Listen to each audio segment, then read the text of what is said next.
From Chicago to Boston, Midwest to the East Coast, and this island in the Caribbean known as Puerto Rico is why the bars are lethal.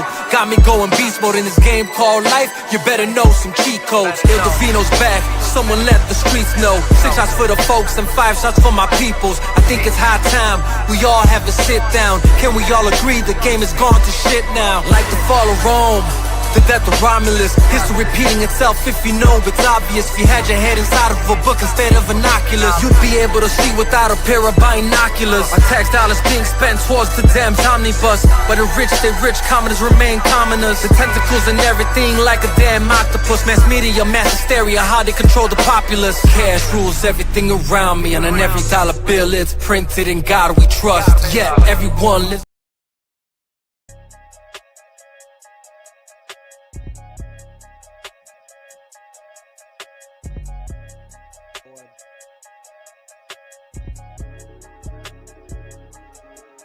We going up, shit going down. We lighting them up, you best hit the ground. Shooting them up, run after round. When there's blood in the air, you better not dare to come around town. Father, please forgive me, have mercy on my soul. Fools keep trying to test me and I will never fold. It's the way that Wendy raised me, the city of the gold. Load them up and let them go, load them up and let them go, load them up and let them fly.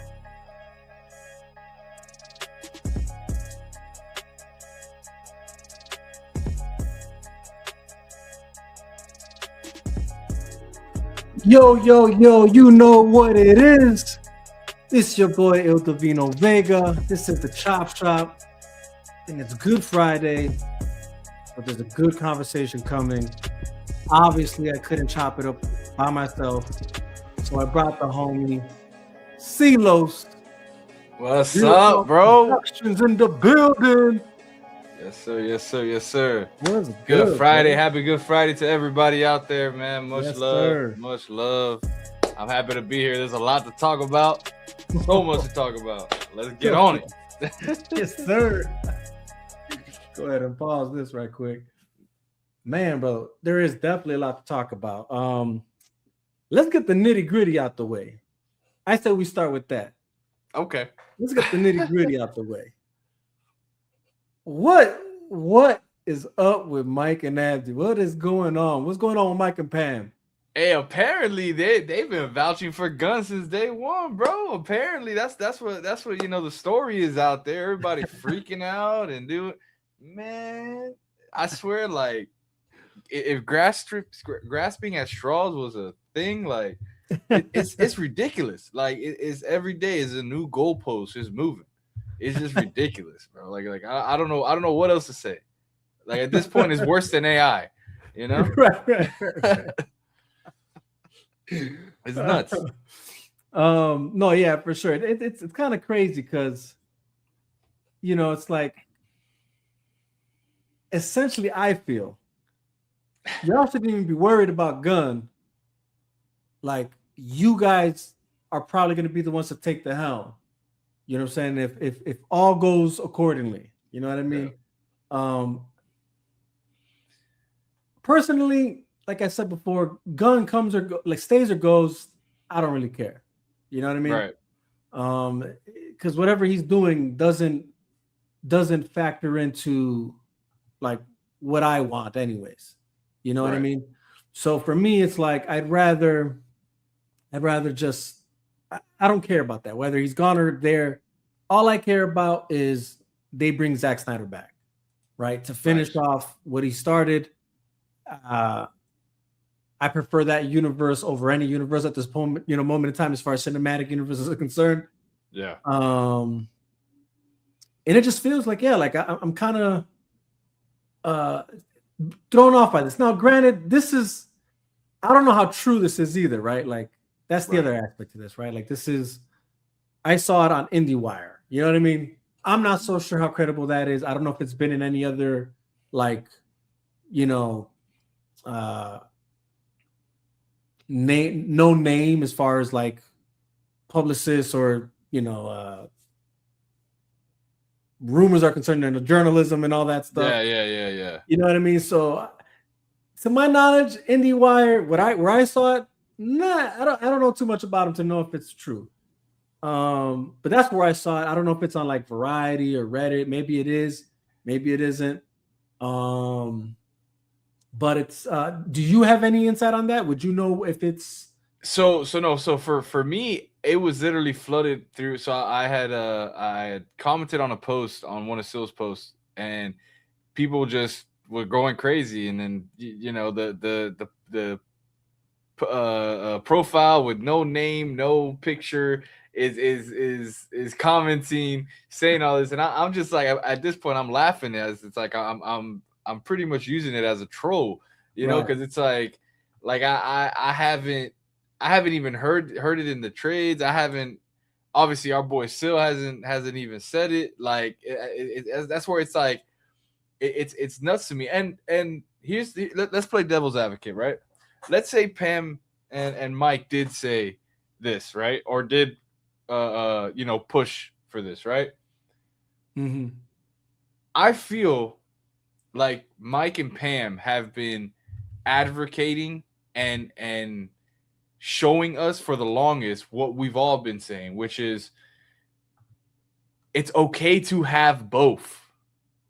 If you don't like it, just like how you're saying, if you don't like what Gunn is doing, you don't need to watch it. But you bring in Zach, and Right. you have both. This is probably one thing that if and I'm excited that Paramount is doing this thing right now, and they you know, once everything is finalized and they move forward with it, DC is literally the only brand that I believe that can literally have two universes coinciding together, and they've done it in front of our eyes. Yes, one was on the TV and one was on the movies. Now imagine if we have two universes in the movie world. Like Right. all these, oh, everyone's gonna get confused. If they weren't confused then, they're not gonna get confused now. Right. It's literally that simple. And I feel like, as usual, the goalpost needs to move. Right. You know, so it's just a matter of we've seen this the way it could be run. Right. When it comes to that, obviously, with Paramount saying that they're going to put a lot of money towards movies and film, why not have two different universes with all this money that they want to throw at these films, bro? Like, it'll be amazing. As a comic book fan, like, come on now. No, 100%. I look. That's why, like I said before, I don't care what they do really as far as that's concerned, because I'm well aware this. There are those that do like, you know, and are excited for what Gunn's doing, you know. So it's like, all right, cool, you know. And this is, and I'll say this, like, this is exactly how I felt even when it was the Hamada stuff coming out, you know, and everything before that, you know. It's like I didn't care if they were doing something different from what Zach was doing. All I cared is that you do what Zach wants to do. You know, like let that flourish, let it become a thing, let it, you know, like I said, let two universes exist at once. And if there's a way to connect them down the line, do that, whatever, you know? Yeah. But like, yeah, personally, like I said, it really doesn't make or break me whether Gunn stays or goes. Even though I'll be honest, I don't think he's staying, bro. I'll be honest. I don't think that's happening. Look, to put it simple, man, and I mean, shout out to Sil. He said this multiple times. I think he's even said it here on your stream. Yeah, that contract has not been updated, right? And he has his last film on the slate coming out after his contract, right? So put two and two together, that seems like the chapter is ending on that, you know? Right. No, exactly. That's exactly right. I did see something that I was really intrigued about, because I'll tell you one thing about Gunn. I actually like the way he writes, like his stories, essentially when it comes to comic books and how much he loves comic books. I preferably would love if, they do keep him, but keep him as a comic book artist. Let him run his whole issue of comic books, right? While you're having Snyder go crazy in the film, you know, with the event films, because that's what DC needs right now. They need event films, and that is no other than Snyder films, right? Yeah, right. But you keep Gunn, and you know, Gunn could have his series. Why not? I agree with that. I can see that. look, there are things that Gunn is good at. Yeah. Like, period, right? Like I don't, you know, all personal biases aside, right? Like, because that's that's a whole nother conversation. you know. The reality is he is good at certain things, right? There are things that I think he's good at. I was impressed, and I know that there's more hands in the Guardians of the Galaxy pot, of course. Yeah. So like I'm not gonna pretend like it was all him, but nonetheless, it was a good movie. It was a good structure, whatever. I think I've never seen Peacemaker, but certain people like it. You know what I mean? Like, from what it seems like to me, Yeah. right? Looking at what he did with Guardians, right?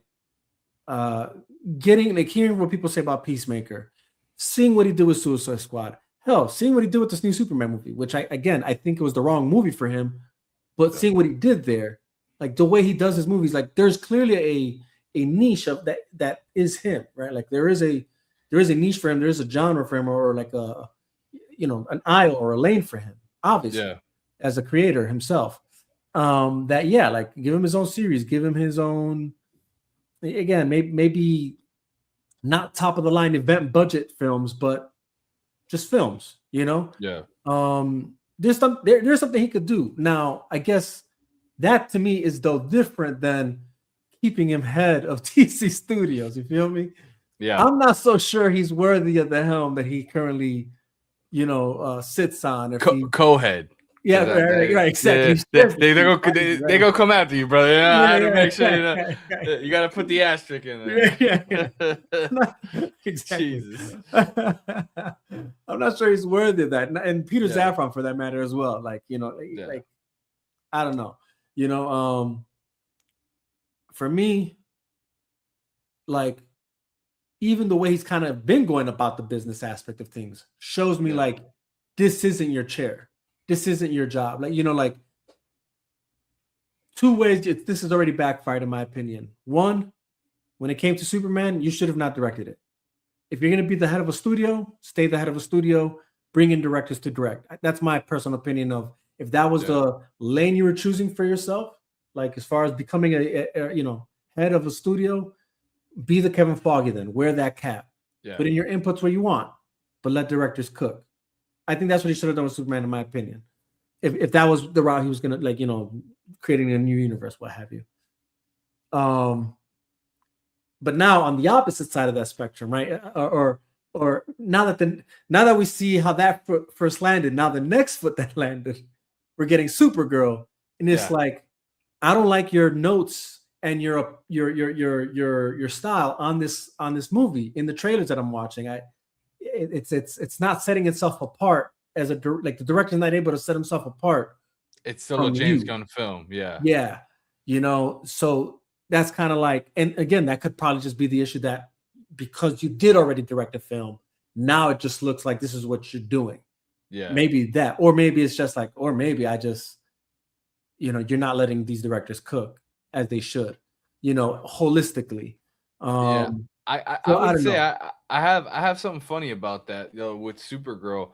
Mm-hmm. And I mean, I feel like a lot of people would disagree with me on this, but and I advocated a lot for his Superman film. I enjoyed it for what it was. Mm-hmm. Obviously it's not the best Superman film. That guy behind me, that's the best Superman film. Right. But I enjoyed it for what it was. I do believe though that this Supergirl film would outdo Superman. I really do believe it. Oh, yeah. I don't know, brother. I think, believe it or not, I think what's going to save this film a lot, and everybody, they're making jokes about it. I do think that Momoa, he brings asses to seats, man. He does. Like, he does. There's no doubt about that. And I will say, if there is a saving grace for this film, it is going to be him. Period. Like, it's not. It's not another that I just saw. Although there are things that I like about it, that I'm like, but I can tell like that's the director actually cooking. Yeah. And then but then it's like, unfortunately, it's not consistent enough, because then it's the Gunnisms or that style, the tone, the music choices, and all that stuff. Yeah. certain shots that just scream that, and it's like, oh boy. But if there is any, yeah, if there, I can agree with that. I think, yeah, if there's anything that could save this, it would probably be the Jason Momoa effect. But it's the effect of him going hard as far as promotion is concerned. You know, he said, "Dan, she."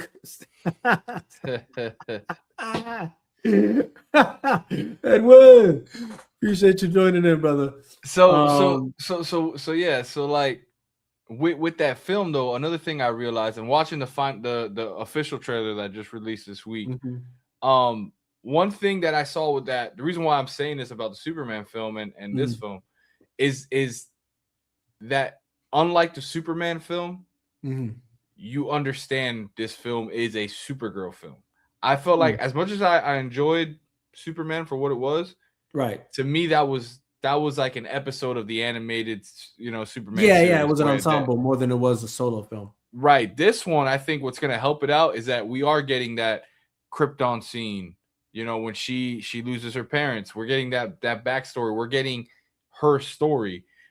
Told differently, hasn't been told before like this. Everybody knows Melissa Benoist, who to me is, she's been Supergirl. She is Supergirl. Yeah, she embodied it pretty well. Very well. And that story of her, because there's multiple different stories. Right. Even bringing the original Supergirl from the Reeves verse into that show as her mother. Yes. I think this one, the reason why I'm saying it'll do more is because of that. It has that driving force of it being that singular story on her.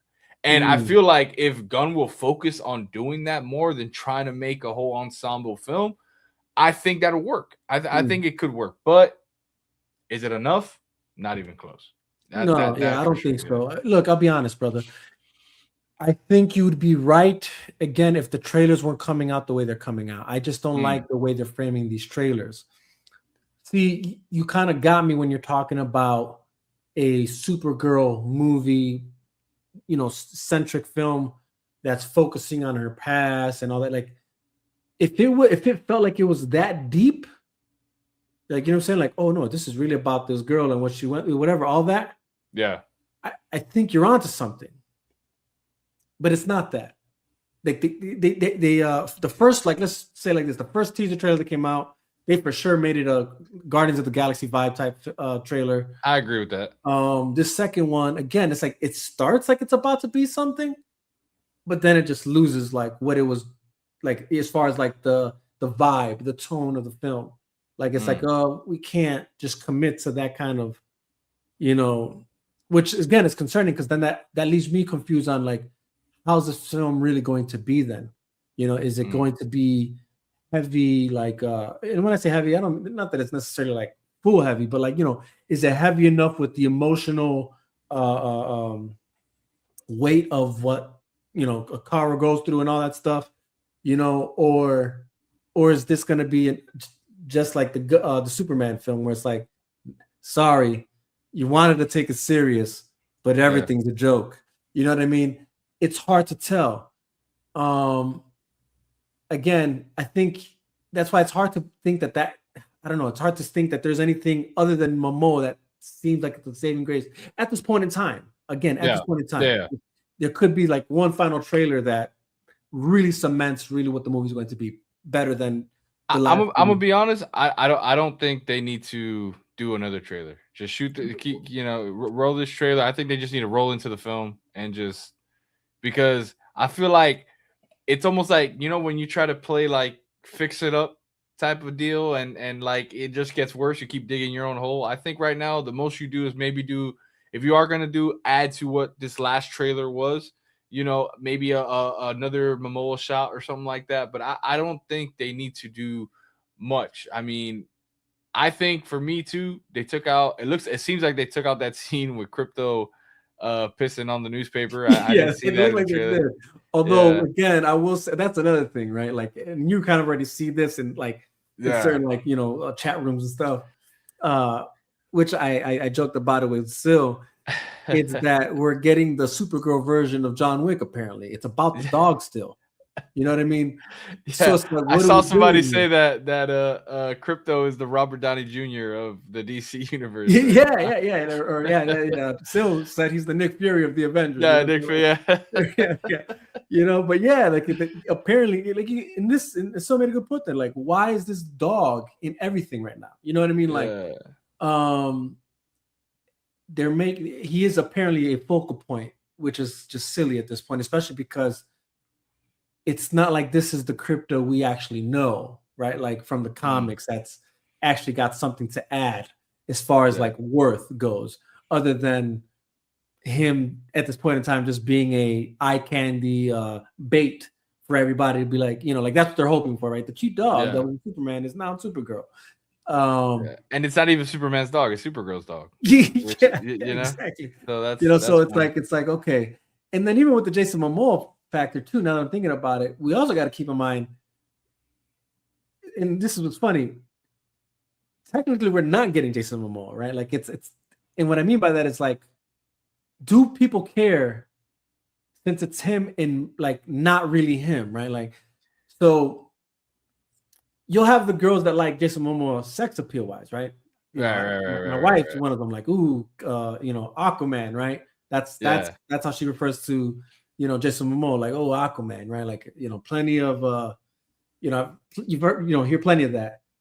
Yo, we got Prince of the Truck in the comments section. Appreciate you, brother. Yes, drop a thumbs up. Drop a thumbs up, man. Make sure you hit that like. Make sure you hit that subscribe. Make sure you hit that follow. Comment in the chat and let us know what you think. Appreciate you, brother, stopping through, man. Much love. But is that lost now because he's that he's this alien? You know what I'm saying? So does that really matter now? Right? Now, I will say this. It's funny because they know what they're doing in the sense of like, and I'll say this, I can see why they did it. I don't personally appreciate it because Lobo is Lobo. I don't need you guys doing what you did with The Rock when it came to Black Adam. I don't need you guys doing, what I'm saying? That hurts, Vega. That hurts, man. But you know what I'm saying when I say that. What I mean is the anti-hero side. Well, not even just anti-hero, that too, for sure. That's one aspect, right? Like, don't make this guy all of a sudden the good guy. You know what I'm saying? When he's really not. But not just that, right? Because at least Lobo does play that more than Black Adam does. Yeah. Right? But it's not even just that. It's the fact that you gave us The Rock as Black Adam. You know what I mean? Like, you couldn't separate. You know what I'm saying? Like, and it seems like you're doing it here too. Like, why is Lobo doing the Jason Momoa laugh in every movie? The Jason Momoa chants in every movie? Why is this Lobo? Like, you know what I'm saying? Like, you kind of hear it in the trailer. I don't know if you catch it when he's doing the spinning thing. He's kind of doing the there's this like, I don't want to play it, but maybe I should watch it again because I see you're kind of confused, but there's that he's doing I see what you're saying. And it's kind of like the Yahoo type of thing. Yeah. So it's like, is this guy? Is this like I will push back on that because I mean that is kind of I've seen Lobo stuff that he's done, not that exact thing, but he has that demeanor. So I feel like I'm not talking about demeanor. I'm talking about a specific thing that Jason Momoa does with everything he acts in that you're not bringing here. And that's what I'm saying. Like you're like the yell he does when he has the trident. And yes. Yeah. Okay. You know what I'm saying? And that's what it looks like we're doing here, which is kind of like now is that really a direction of the director thing, or is that more of a Jason Momoa thing? No, 100%. Either way, if I was the director, I'm just telling Jason like, hey, I need you to go into your acting bag more than you usually do. You know what I mean? Yeah. And dig more into Lobo. You know what I'm saying? Like, now again, I might be speaking preemptively here, right? But just what they showed in the trailer, that's what they're showing me, right? And they probably did that on purpose because in their minds they're thinking what you're thinking. We need this guy to save our film. You know what I'm saying? Like, we want people to know Jason Momoa is in the film because they might not recognize him with the makeup. And they might not recognize him because he does have to speak a little bit more raunchier because he's low. You know what I'm saying? Like Lobo. Yeah. You know what I mean? So we're gonna have him do something that's iconic to him. That's like the Cyborg's booyah, you know? Yeah. Ridiculous. You know, so I don't know. You know, again, I personally, in my opinion, I mean, I agree. It is going to be Jason Momoa. If the movie does do well, it'll be that. But I'll be honest, I'm not sure that's enough anymore. Maybe Once Upon a Time, I could say true. I'm not so sure that's true anymore. You know, we'd have to look at like what has Jason Momoa done himself recently that pulls people in that doesn't have other star powers surrounding him. That last film he did with Batista, they were like basically both were the stars of the film. They played brothers. That's what I mean, right? Like, that's what I'm trying to get at, right? Like anything that we have seen from him that is popping out, it's more him sharing the space co-star wise, you know, like Dune. Yeah, you feel me?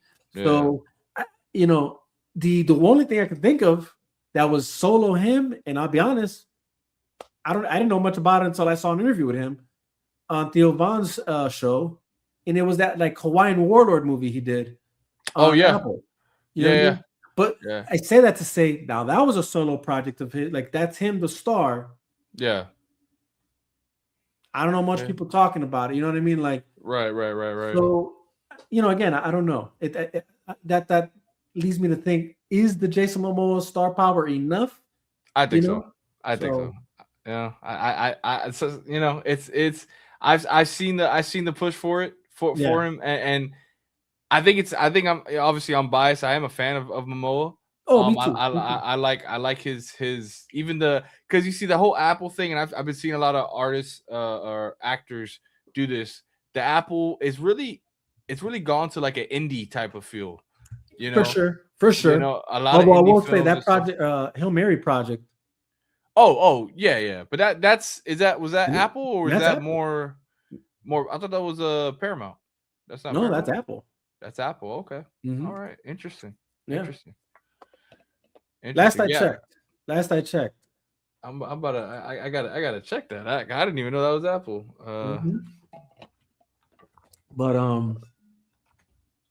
But yeah, I agree. Apple does seem to be more indie vibe, but I will say they still got some hitters, man. 100%.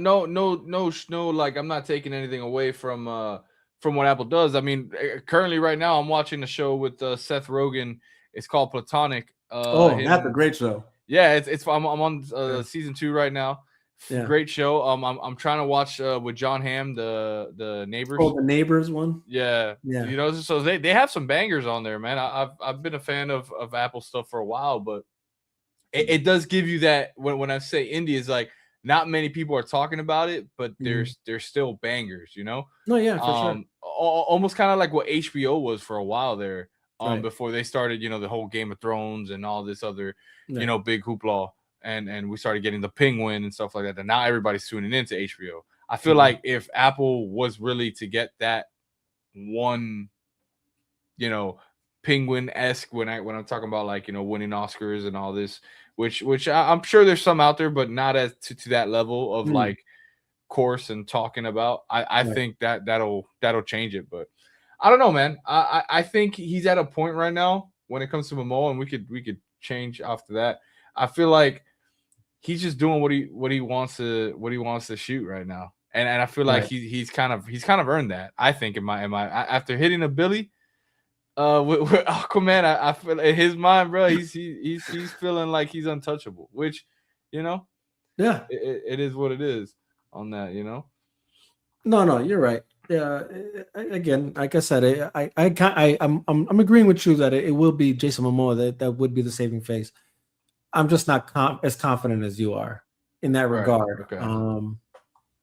And I think again, how poorly that does will determine what comes after, you know. And then I don't think Man of Tomorrow has the steam it needs either, and it's for sure gonna rely on the Supergirl success, I think. Yeah. But like you said, in the end of the day, none of that really matters what matters right now is that the only contract that hasn't been renewed is that James Gunn, Peter Safran contract. So actually, it's an Amazon film. Oh, it's an Amazon film. Yeah, that's probably what I meant. I knew there was an A. It's a streaming film. Yeah. So well, not streaming, but you know what I mean. It's yeah. That's probably what I meant. I don't know. I thought Apple, but it probably meant Amazon. But which Amazon's doing some hitters right now, man. Yeah, disgustingly. For sure. I know for sure I'm gonna be tuning into The Boys and Invincible soon. Yeah. Oh yeah, Invincible right now, man. Last episode, no spoilers, but man. Oh man, don't say none. You need to go watch that. You need to, I know. We're done here, sure. go watch I'm bro. Catching up on Stranger Things. I'm about to wrap that up. Oh, don't even waste your time with Stranger Things, bro. Really, bro. Sucio. I'll see if I can convince the wife. The problem is I got the wife watching Stranger Things with me, and she's also watching Invincible with me. Okay, yeah, she loves Grey's Anatomy. Tell her the mother is from Grey's Anatomy. Okay, there you go. But yeah, man, crazy show, bro. No, for sure. No, the Invincible's great, dude. Invincible's great. And honestly, damn, I got sniped. Well, yeah. Hey, here, guys. Happy wife, happy life. I understand, bro. Yeah, exactly. So we'll be watching both. Oh man, that's funny. But anyways, all right, we got that out the way. Yeah. I'm still rooting for hashtag Restore the Snyderverse. I'm sure you are as well. Yeah. Paramount. Hopefully they, gain some sense. Hopefully this following conversation might actually shed some light into that, and maybe people who are still on the fence for whatever reason. I don't know. And for those who are fans, I'm not. Maybe you're not up to. That's the word I'm looking for. Not up to par, up to speed with what Zach just posted today, seeing that it is Good Friday, which I thought was just, I'm like, that's Zach for you. He just knows how to, well, I would say this. One, he knows how to promote and move things, I guess you could say, get conversations going. And two, I think at a certain point, we just have to acknowledge, like, I think this is part of his persona, right? Like part of his character, part of his lifestyle, I would assume. And that's let's go ahead and see if I can bring it up.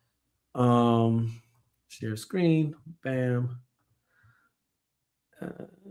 This one, I believe. While you're doing that, shout out to Kevin Smith. Yes. Which is, he's saying it all right there, man. Yeah. What a photo that is, man.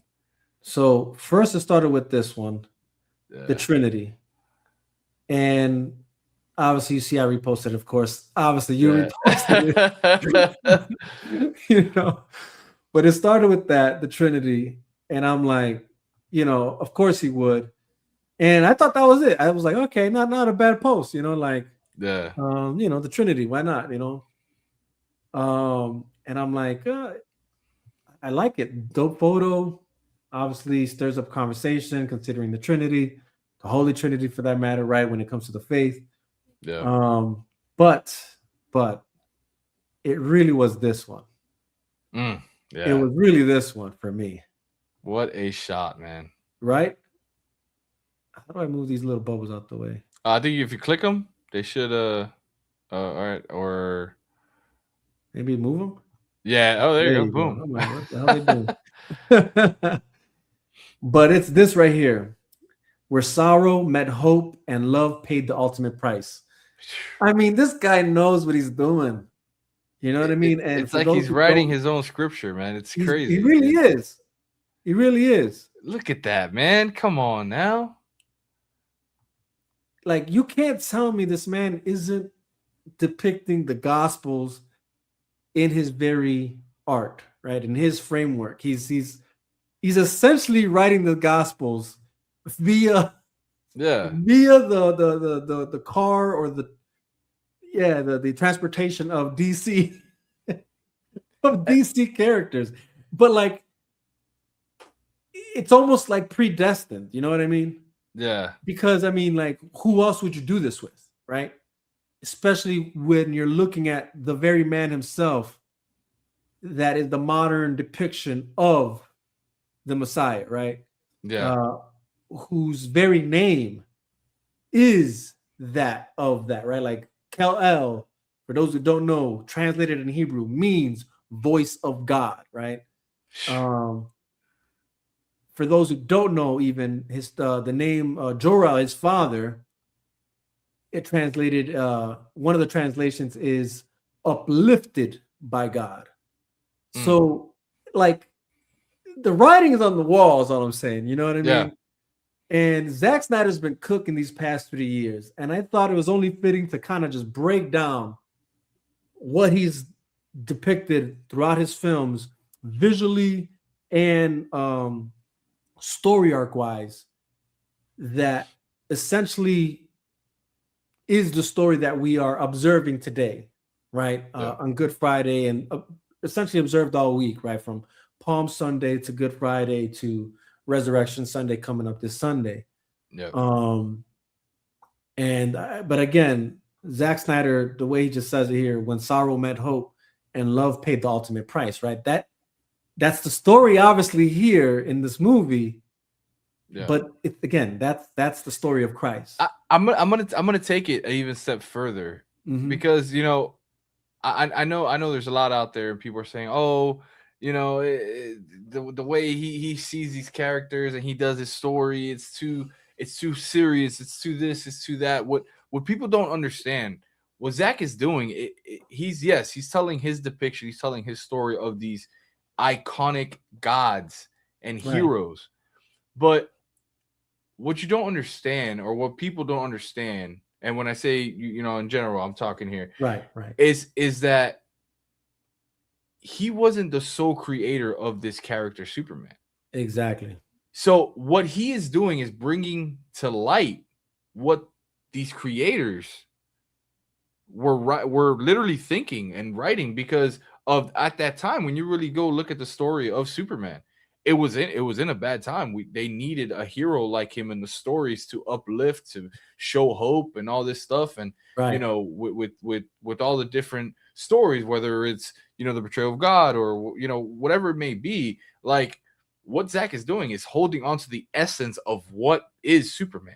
Exactly. And he's adding it to what we are going through in real life right now. And he's putting it to where when we see it, that's why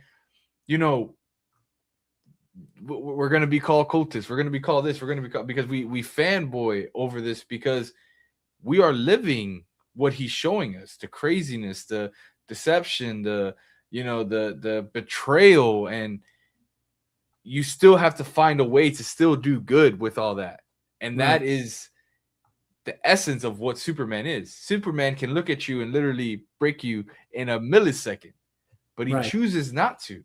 Right. That's what makes him who he is. And Zach stayed so true to that. And that's why, again, to not to touch on him, because we're touching on Zach and this story right now in Good Friday, but I felt like I enjoyed what Gunn did, because not because of he touched that, because of I'm glad he didn't try to do what Zach does, because I feel like it'll be more of an insult for him to try to either depict or try to do something like him.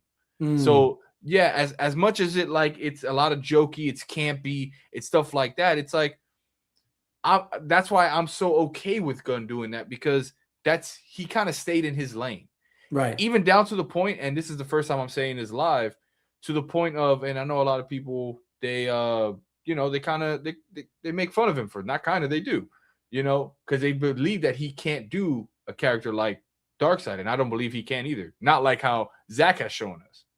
Right. So with that being said, it's like him staying over there and doing that. Cool, stay there, because now when Zach, because to me, I believe Zach is back with everything going on and how everything is. I do believe we're going to get the Snyderverse. We're going to get JLL 2, JLL 3. I'm glad the avenues went the way they are right now, because now when Zach comes back, he's gonna keep telling that powerful story, man. And man, it's such a beautiful thing. What up, Pin? The man. We got Pin been putting in that work, man. He been putting in that work, man. He been putting in that work, bro, for sure. Make sure y'all check him out, man. And Prince the Trucker too. That's his own YouTube channel too. Check that out, please. No, but you're 100% right, man. It's again, it's you couldn't have said it better. It's not like it's just him. It's not just his work. It's he's just done a magnificent job of curating it in his own way with these characters and bringing it forward in a way that really they're Mr. Nonstop. Yes, sir. That really again embodies the gospel, right?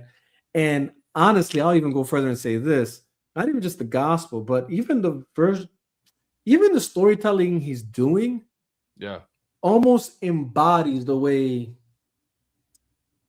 the Bible is written. And I'll explain what I mean by that. But I'm not gonna lie, I'm kind of like salty right now because I thought I saved some notes here that apparently aren't showing up. So I'm gonna have to try and remember everything off the cuff now. Okay, hey, it makes it even that more real, man. Right, channel your inner Zach. Come on, give us Zach, my inner. Man, am I gonna lie? I'm a little bit like peeved, dude. I'm a little peeved. That would be crazy, Pin. I'm just saying that would be a crazy watch. This is Zack Snyder 2 direct Passion of the Christ. Well, no, but see, that's the crazy. That's what I'm trying to get at. Is BVS is, as a matter of fact, no, his trilogy is the Passion of the Christ. Yeah, that's what I'm trying to get at, right?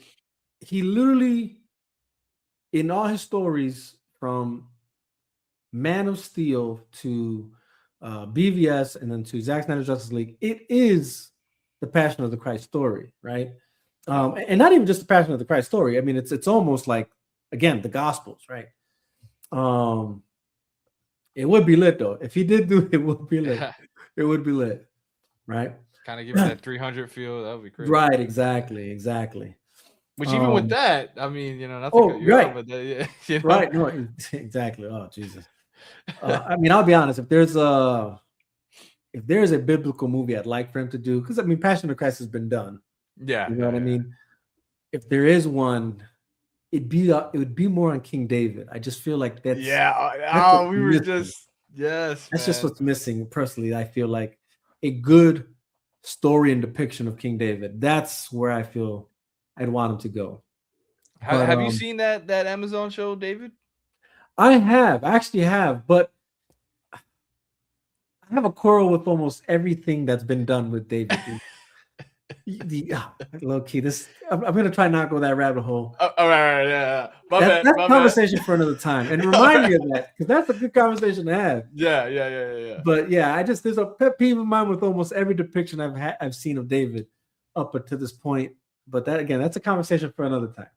Okay. But again, an observation of good, yeah, dude. I swear, bro, I ain't gonna lie. Oh man. But an observation of Good Friday, like I said, and then seeing how Zach also clearly was in observance of Good Friday, right, with his posts. I thought it was only fitting to break down the fact that this is what he's done with literally his past 3 films, and that's give us the birth, the death, and the resurrection, right? Yeah. And that's me super simplifying and quantifying the more vast like tidbits and drop that flash clip, the oversimplification. Yeah. I wish I had it right. Exactly. Yeah. That seems like an oversimplification, right? Yeah. That's like the next thing I got to work on is getting little bits together. But let's see. Penzo said, "Hey, that would be lit, but I would like to see Zach do a Samson." It's already been done though. I'm thinking a movie that hasn't been done. You know what I'm saying? Like properly. And to my knowledge, I don't even think there is a David movie. You know what I mean? Like you've seen shows, series, animated movie, right? But you haven't seen like an actual live action adaptation of King David. right? We've gotten Samson, we've gotten Moses, we've gotten Noah. You know what I'm saying? I would like to see a Moses. Well, we've gotten Moses Yeah, technically. but a Zach Moses. You Oh, know? you know, Yeah. hey man, what you got against Batman? What you got against Batman being Moses, man? Listen, A lot of people I'm forget not gonna what's his leave name. that. I'll leave it at Oh that. man, I can't believe I forgot his name. Pattinson? No. Christopher Nolan. Bale? Batman. Yeah, Christian Bale? Bale. There you go. Christian Bale. I Was haven't Moses. even seen that. I'll be honest. I haven't even seen that Gods and one. Kings. You haven't seen that one? The guy. Oh yeah, he did play Moses in that. Yeah. I'm not Gods saying and it's the greatest Kings. movie or the best Yeah. depiction, but it wasn't bad yeah. either. You know, but I'm saying, you know, an actual Moses film. I mean, with the way Zach, well, yeah, you know what? Zach could do some crazy things with the Moses story visually. I just feel like he would do some crazy things with David as well. Or a Ten Commandments movie. Anyways, now we just all right, my bad. I'll stop. I will lock in. But anyways, the story that what legit Samson movie? You really don't know about the Samson movie that came out? I'm gonna put you on game later, brother. I ain't gonna touch on it now, but I'm gonna put you on game later. That one was actually pretty legit. I ain't gonna stunt. The way they did it, I was actually impressed. They did something in that movie that I thought again was reminiscent of like digging into the supernatural aspects of the Bible that are very superhero-esque that we haven't really gotten in many films. Hence why I actually would like to see a King David movie done by Zack Snyder. I think he would tap into that aspect of the, you know, anyways.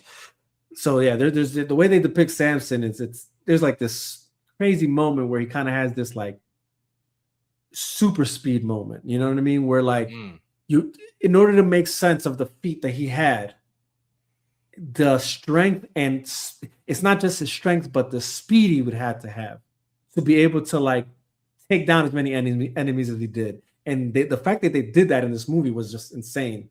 Like just seeing him just club like quick action, not like, again, you got to watch it. It's called Samson, bro. Look it up, man. I'm done talking about it. he said look it up, bro. Look it up, bro. But anyway, taking over the show from the chat, man. What's going on? I'm gonna send you the link, bro. Hop on in. No, but yeah, the birth, death, and resurrection of Christ, right? Like essentially is what's depicted in this trilogy, obviously via Superman being the figure displaying this very story, the very, you know, character, like I guess you could say.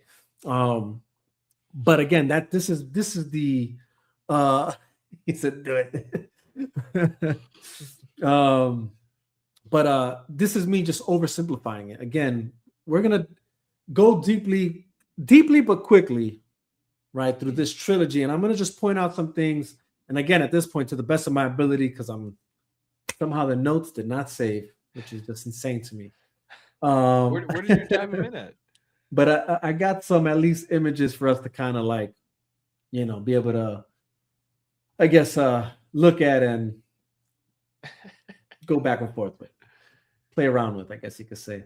But let's go ahead and let's start with Man of Steel, which for sure is the birth of Christ, right? Or the birth of Superman. Yeah. Now, I will say this. Man of Steel, and I wonder if, well, I guess at first I wondered, is the fact that the very story, the gospel story being depicted in this movie alone, is it the fact that, well, there wasn't a guarantee of a follow-up film? You know what I mean? Like it was dependent, like the follow-up film was dependent on whether or not Man of Steel was going to be well received or not. I imagine, you know what I'm saying? I imagine. I'm not so sure if I'm right on that. I just imagine that might be the case. And I say that though, because again, when you actually look at the story arc of Man of Steel from beginning to end, it really does kind of, in a way, shape the very, gospel story alone in that movie. Yeah. But again, fast forward, then when you get this whole arc, it's like, well, it's kind of actually spread out. Yeah, I could see that. We'll get to that. But I could see that. Now, let's start with like Krypton, right? The way the movie starts. You got Jor-El, you got Lara, Superman, baby Superman being born, right? First natural birth in centuries, whatever, of how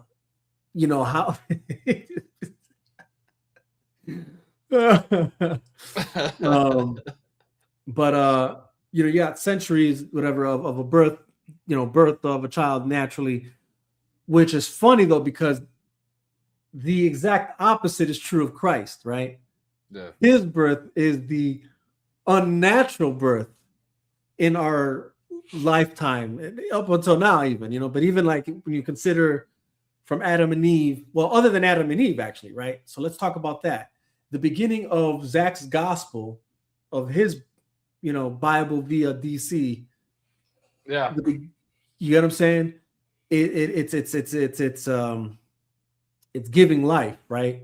And in the again, like in the natural form, but the opposite of that is, and again, in the beginning of the Bible, Adam and Eve aren't naturally birthed. They have no parents other than God himself, right? So that's an interesting dynamic there. Again, fast forward though, same thing with Christ, right? He's birthed through Mary, but through the power of the Holy Spirit, right? Like, so it's kind of but if you think about it, the whole him being that natural birth in like God so many years, and they touch on how they do make the babies, not, which is like how you're just saying, like it's linear to that almost, about the Adam and Eve, being Jor-El and Laura, and then having that natural, he almost like smushed all those stories together. Yeah, like no, for sure. Well, and it gets more interesting, right? Because the more I kept watching, right? Like the more I keep watching this film, the more I'm realizing like just how crazy the symbolisms, the parallels really are, right? So obviously you got Jor-El, and I said this with Sil last time we talked about when we got together for Father's Day, right? And I was kind of just pointing out the significance of the fathers throughout the Man of Steel, BVS, and Zack Snyder's trilogy story arc, right? Yeah. But what I found interesting is that in Man of Steel, you have Kal-El, who has two fathers, right? You have Jonathan Kent, who's his father on Earth, which would be Joseph, and then you have Jor-El, who's his heavenly father, right? God, God the Father, Jesus the Son, right? So it's crazy how in Man of Steel there's already two fathers, right? There's the heavenly father, the from up above, the father from up above, and I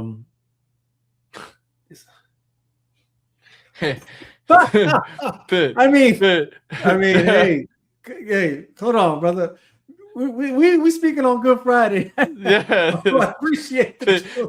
Penny, just lay off, brother. Lay off. It's Good Friday, dog. It's Good Friday, dog. Oh man. But hey, that's exactly what they did. 100%. Which was the way it was intended to be. Let's keep that a book. Yeah. Oh, dang. Yeah. That's a whole nother rabbit hole. But anyway, Jor-El represents the Heavenly Father, right? Sending his son to Earth, right, to essentially save him, right? And you know that's already the case because in that beginning dialogue between him and Lara, right, Jor-El and Lara, obviously she has doubts, she's concerned, he'll be a freak, he'll be an outcast, and his sentiments is no, they'll worship him, he'll be a god to them, which is exactly essentially what he becomes, right? In a way, actually in the way, right? In the way that matters. But you get into that more later. Again, it's funny. You get tidbits of all this in Man of Steel, but it really flushes out more in BVS, right? But we'll get there. And obviously, if you have anything to add, Carlos, by all means, like, you can add as well.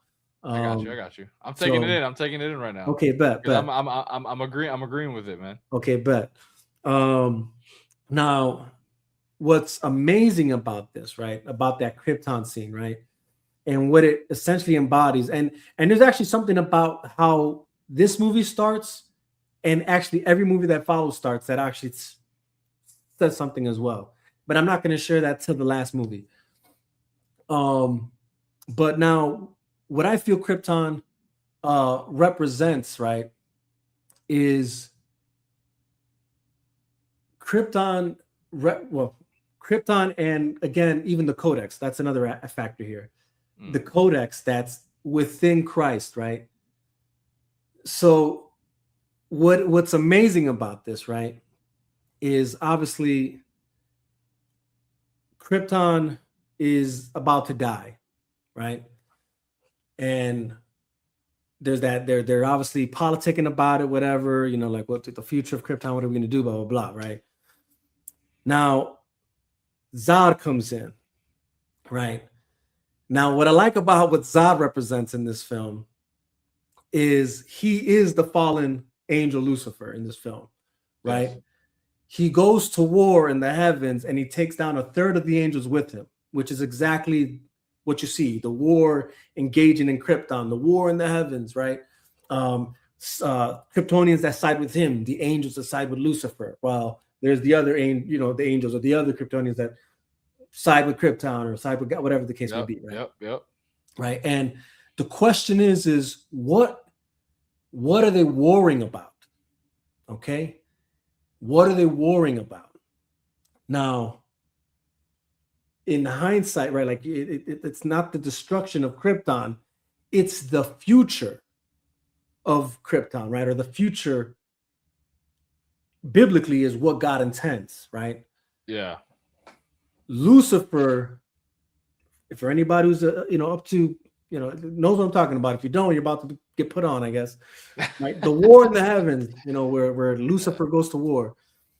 It's his jealousy for what God has planned for mankind and the relationship that God is establishing with his other creation, right? And Satan wanting to be in that position of power, of worship, right? So same thing here, right?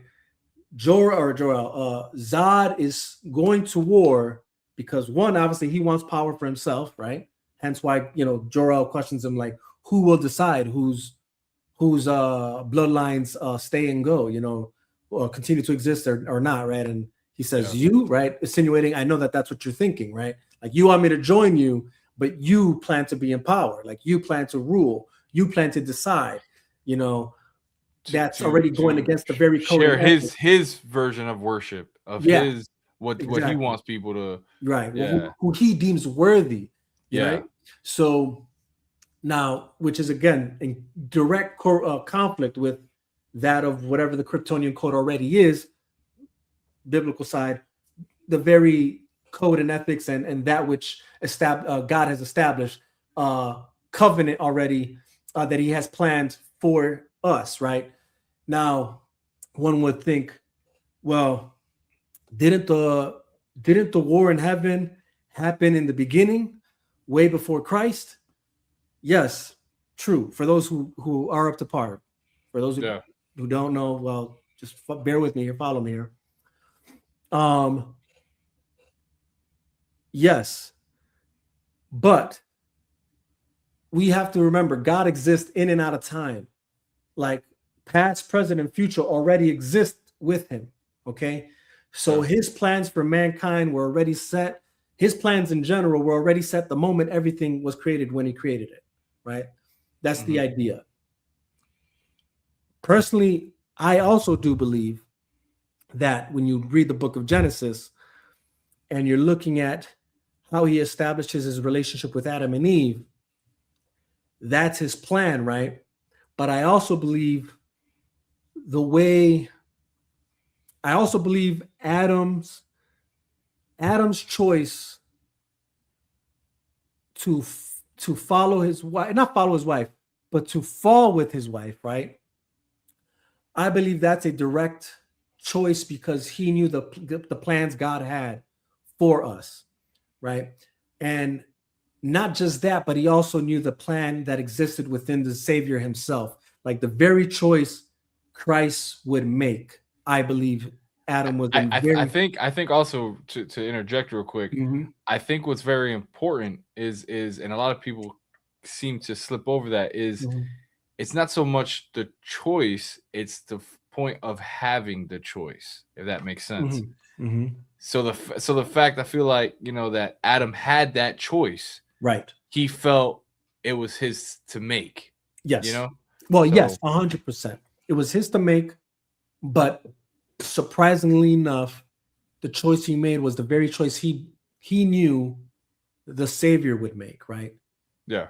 Right. Because keep in mind, right, like the church, the body, the believers, uh, it's his bride, right? Anybody who accepts Christ, the church, whatever, are referred to as the bride of Christ, right? Hmm. So if Christ is willing to die for his bride, so is Adam willing to die for his, right? Because he gave Yeah. up immortality for mortality, right? In taking and following Eve down the path, right? Because the question has gotten like, what happens if Adam chooses otherwise? You know what I mean? Nobody asks that question but I think it's because we're convinced the way we're always told is that he was just so stupid and in love with the very thing that Penn just put on the comments. That's who, you know what I'm saying? That he was just so whooped on that he just fell or something like that, right? And that's like a very just oversimplification or that's just too easy.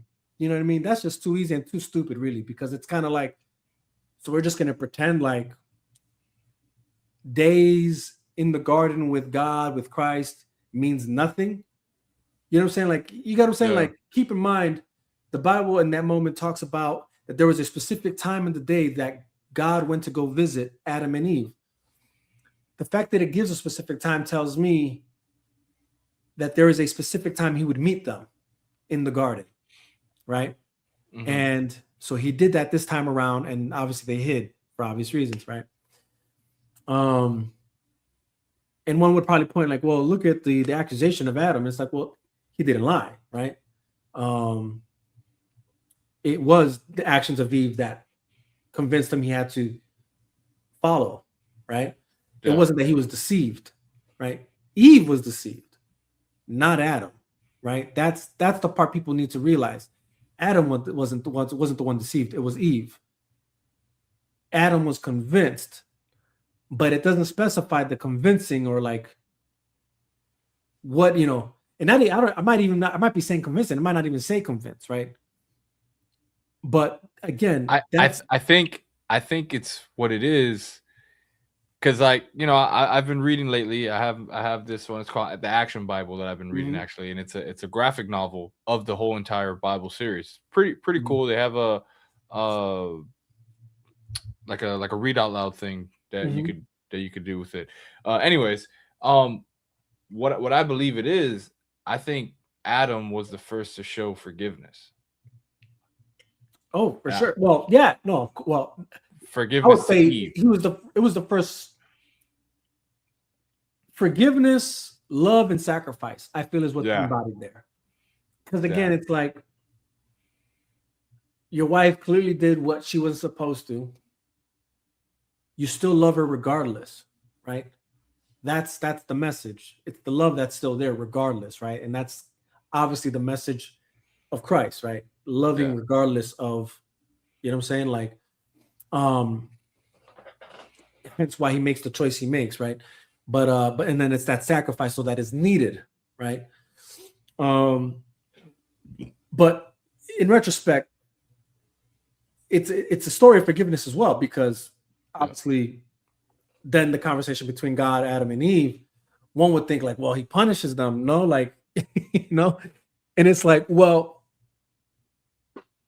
it's not that he's punishing them, it's just that what has to take place, right? Like God cannot not be a man of his word, right? Yeah. So if he says that this is what's going to happen, this is what's going to happen. You know what I'm saying? Like it has to happen now. Now I cannot break my word. I cannot now become a liar because I love you. But because I love you, I will forgive you and still make a way for you to now go forward. And but that was already set with Christ, is my whole point. Like the story of Christ, and this is what I mean when I say Zach kind of does the same thing, right?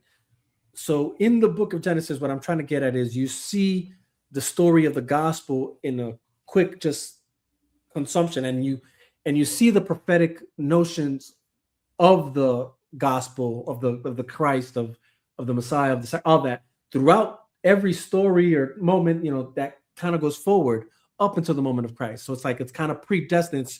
It's showing you before it even happens.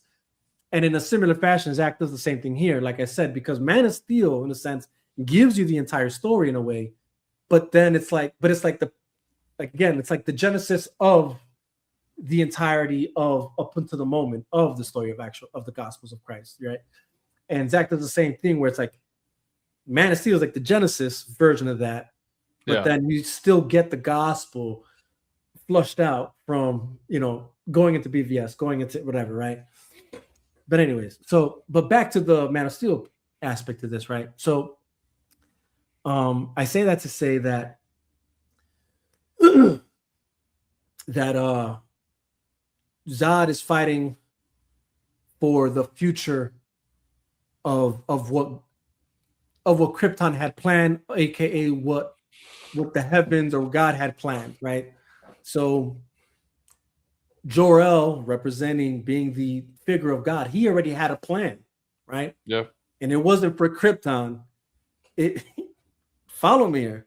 It wasn't for Krypton, but it was for Earth, right? The world he was going to send his son to go be a part of. That's the future of Krypton. That's the future of the covenant, right? So the symbolism here is, again, Zod is Lucifer, and the Kryptonians following him are the fallen angels, right? The third of the heavens, right? Fell with Lucifer, whatever, blah blah. But when Krypton dies, the explosion of Krypton is a symbolism of the old covenant has to die in order for the new covenant to exist, right? The old covenant can no longer be in order for there to be a new covenant, right? Krypton is representative of the old covenant when Christ or Superman being sent with all of Krypton in him. So again, all the heavens, all of whatever that is, the purpose, right, of what? And we get to it later. We'll get there, but there is a purpose there, right?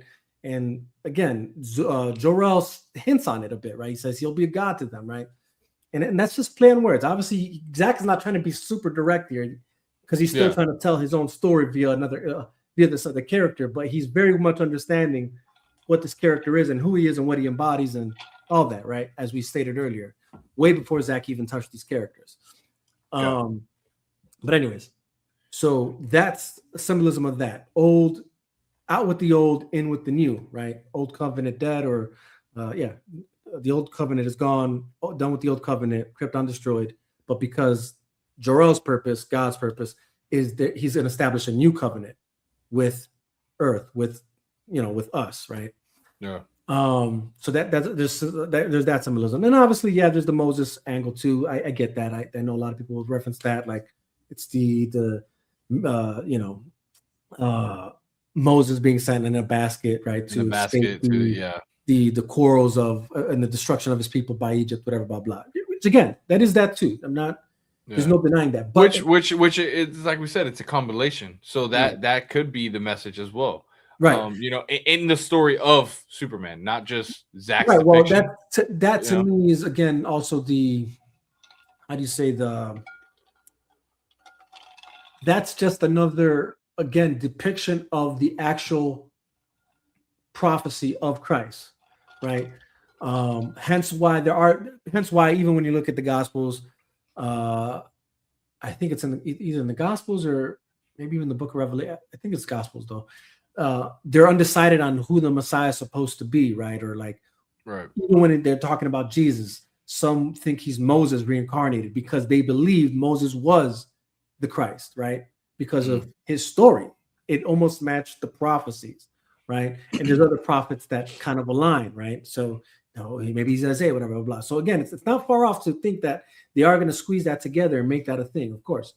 And keep in mind, the creators of Superman, I believe they were Jewish. So, Yeah. Old Testament is very much Jewish scripture. So, but anyways, fast forward, right? Boom, he lands on Earth. Jonathan and Martha Kent, right? Joseph and Mary, right? I didn't know this, and maybe you can correct me if I'm wrong, but I came across this, one of those, doing my searches, like I said, when I was putting up notes together. Apparently, Martha, before she was Martha, her name was Mary. Did you know that? Yes. It was either her grandmother's name, if I'm not mistaken, or something like that. But yes. And in some depictions, Mary is her middle name. Right. Martha Mary Kent. So technically Clark is raised by Mary. Okay. You know what I'm saying? Another thing with that too, to add to that. Yeah. I could be wrong. Mary couldn't have kids, right? Yeah, no. Or I don't know if she couldn't have kids, but she hadn't had any kids. The one who I think couldn't have kids, but then eventually had a kid, was Mary's cousin or aunt, which is John the Baptist's mom. Okay. I think she was one who couldn't give birth, but then, gave birth, and hence why John the Baptist's dad was muted, because I don't know if he didn't believe or he laughed at the fact that God told him what was going to happen, and because he was in disbelief, he's like, all right, for that now you won't speak until she gives birth, which is crazy. You know what I'm saying? Like, nuts. You know what I'm saying? That's just, Yeah. But yeah, I say all that to say because Martha couldn't have kids. They tried for so long, and I know we're talking about Man of Steel, we're talking about the Zack trilogies, right. But a good depiction that shows this is Smallville. Smallville, they touch on the fact that's one of the first things on the line is like one of her dreams is to be seen by one of little face, and it's a kid because she can't have kids, and that's a big tenure throughout the story of Superman in Smallville that eventually in the show, and spoilers for Smallville, who's been out for like 20 years or more right. You know, but there it comes to a part to where Jor-El grants Martha the privilege of having a child, and then when Clark makes a decision to go against Jor-El, it's taken away. So it's I know that's not on par with the Superman lore and stuff, but it's a take that Smallville took that it's very close to that. You know, right. It was an interesting take. That's good. No, that's real good. No, I mean, and again, that's a key note here, because again, it's like when you're talking about, consider that's a whole nother writer there. You know what I mean? Yeah. Not even Zach. That's, you know what I'm saying? Like, and that the correlation. You know what I'm saying? Even they know that there's some sort of correlation. You know what I mean?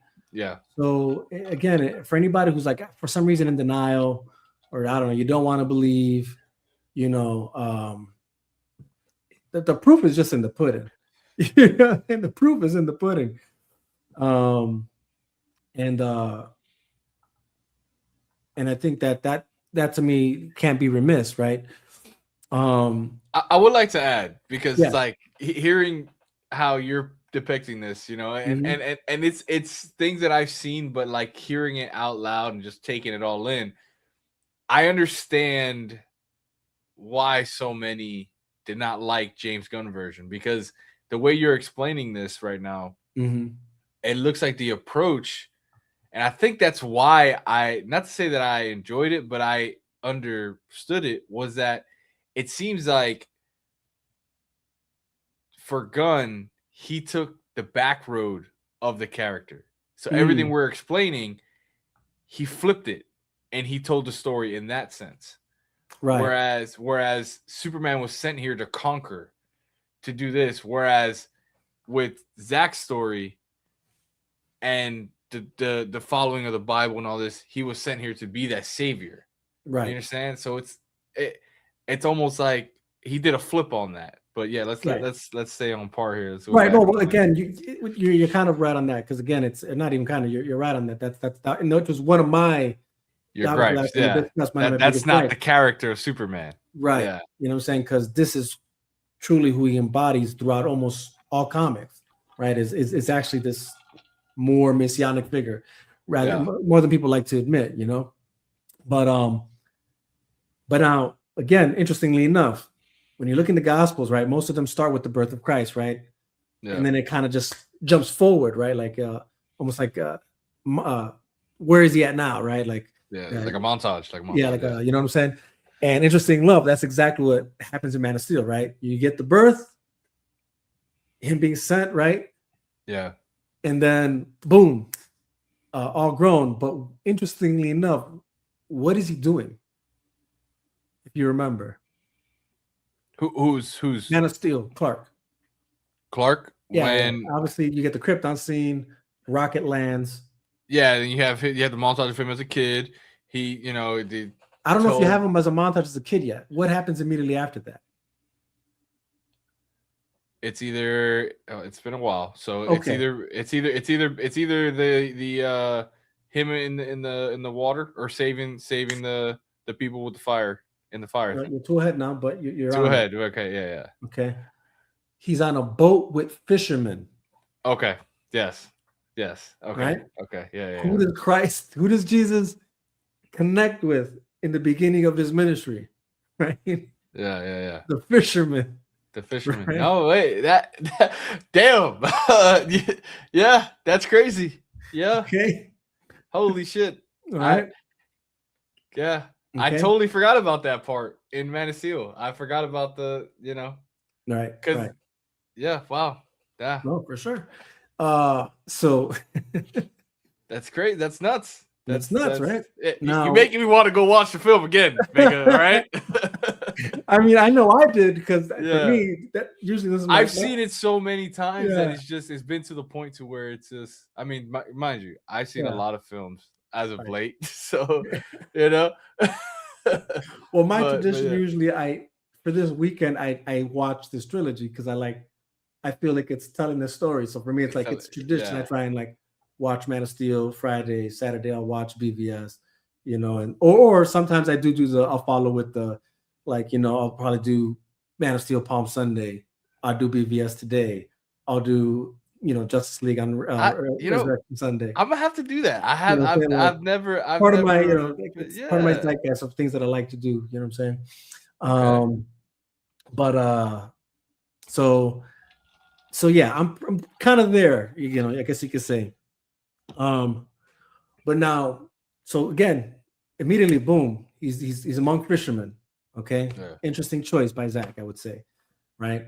Again, considering what this kind of whole story arc, who Superman depicts, right?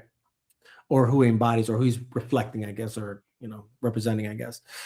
Right now, in some iterations of the Gospels, right, Jesus goes to the fishermen like Peter and them, and he tells them about where to go fish, and they're having a hard time, whatever. But then he says, go put it on this side, whatever. And then Peter's like, oh no, they don't, there's no fish, we've been fishing all day, but he's like, he tells them to do it, whatever. They do it, and all of a sudden there's an overflow of fish, right? They start sinking, right? Yeah.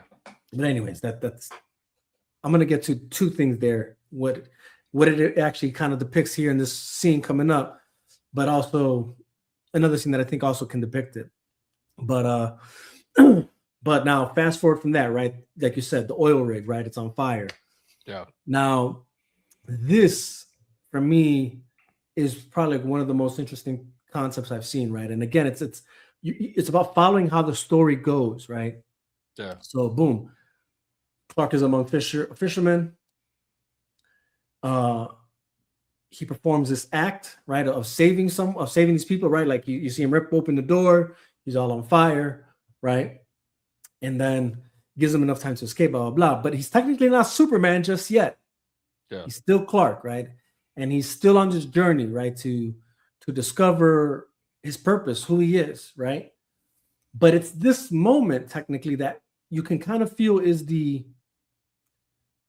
it's a pivotal moment, right? It's what follows here, right? It's right, because you said something that happens, but that technically happens after this, right? So boom, he saves these people on the oil rig. He gives them like enough chance to try and get away, right? Yeah. And then they go for the last people, and he's holding the thing, right? They get away, but then the building collapses, or the rig collapses, right?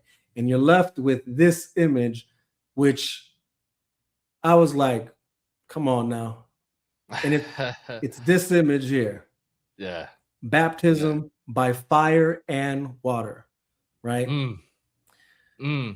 Right? And this is the first time it's happened, with Christ, right? This is the John the Baptist baptism, right? Where the Holy Spirit comes down. He's not like he's baptized by the water, but also fire, right? The fire of the Holy Spirit, right? And he even in other parts of the gospel, Jesus mentions this, right? Right now the baptism of water, but there will be the baptism by fire, referring to the Holy Spirit, right? And I just can't help but feel like this is that moment for Clark. Yeah. Okay. And why do I say that though? Like, okay, like, man, Mike, you're reaching. Can I Go ahead. take the guess on that? Yeah. I mean, for how you kind of laid it out for us, outsider looking in, and watching this film, it's that moment where we kind of see a hesitant at first Clark to go save these people, because his whole life he's been told by Jonathan Kent that he can't be the guy that we know, Superman. He can't be that guy because the world's not ready for that.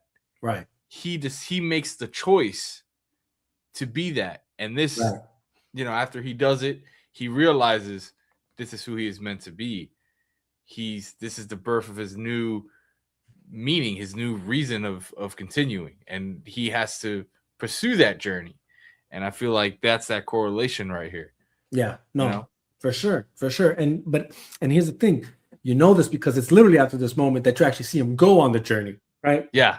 This is the inception of that journey that he goes on after this very moment. But it's like when he's submerged, when he's baptized, what happens? He has a vision, or at least we assume he's having a vision, right? Like while he's knocked out there, you then go to that sequence. The sequence of him as a kid, and we learned that his dad always told him, "You can't do this, you can't do that," which it feeds off of that. The hesitancy. Well, I think this moment, I think the callback to this, or the history moment here, I think, is when he is in school. Is the one in school, but it eventually leads. So it kind of builds up. It builds up. It goes to the school bus. Then that's when Jonathan's there, and he's in the back of the truck. He's like, "What did you want me to do? Like, let them die?" And John was that all in the same scene? I believe so. If I'm not mistaken, I know it's been a while. It's probably been like a month since I've seen Man of Steel. Just because I've been really busy. But if I'm not mistaken, I believe it's from that montage. Because I do remember it being. I do wonder. You might be right. Yeah.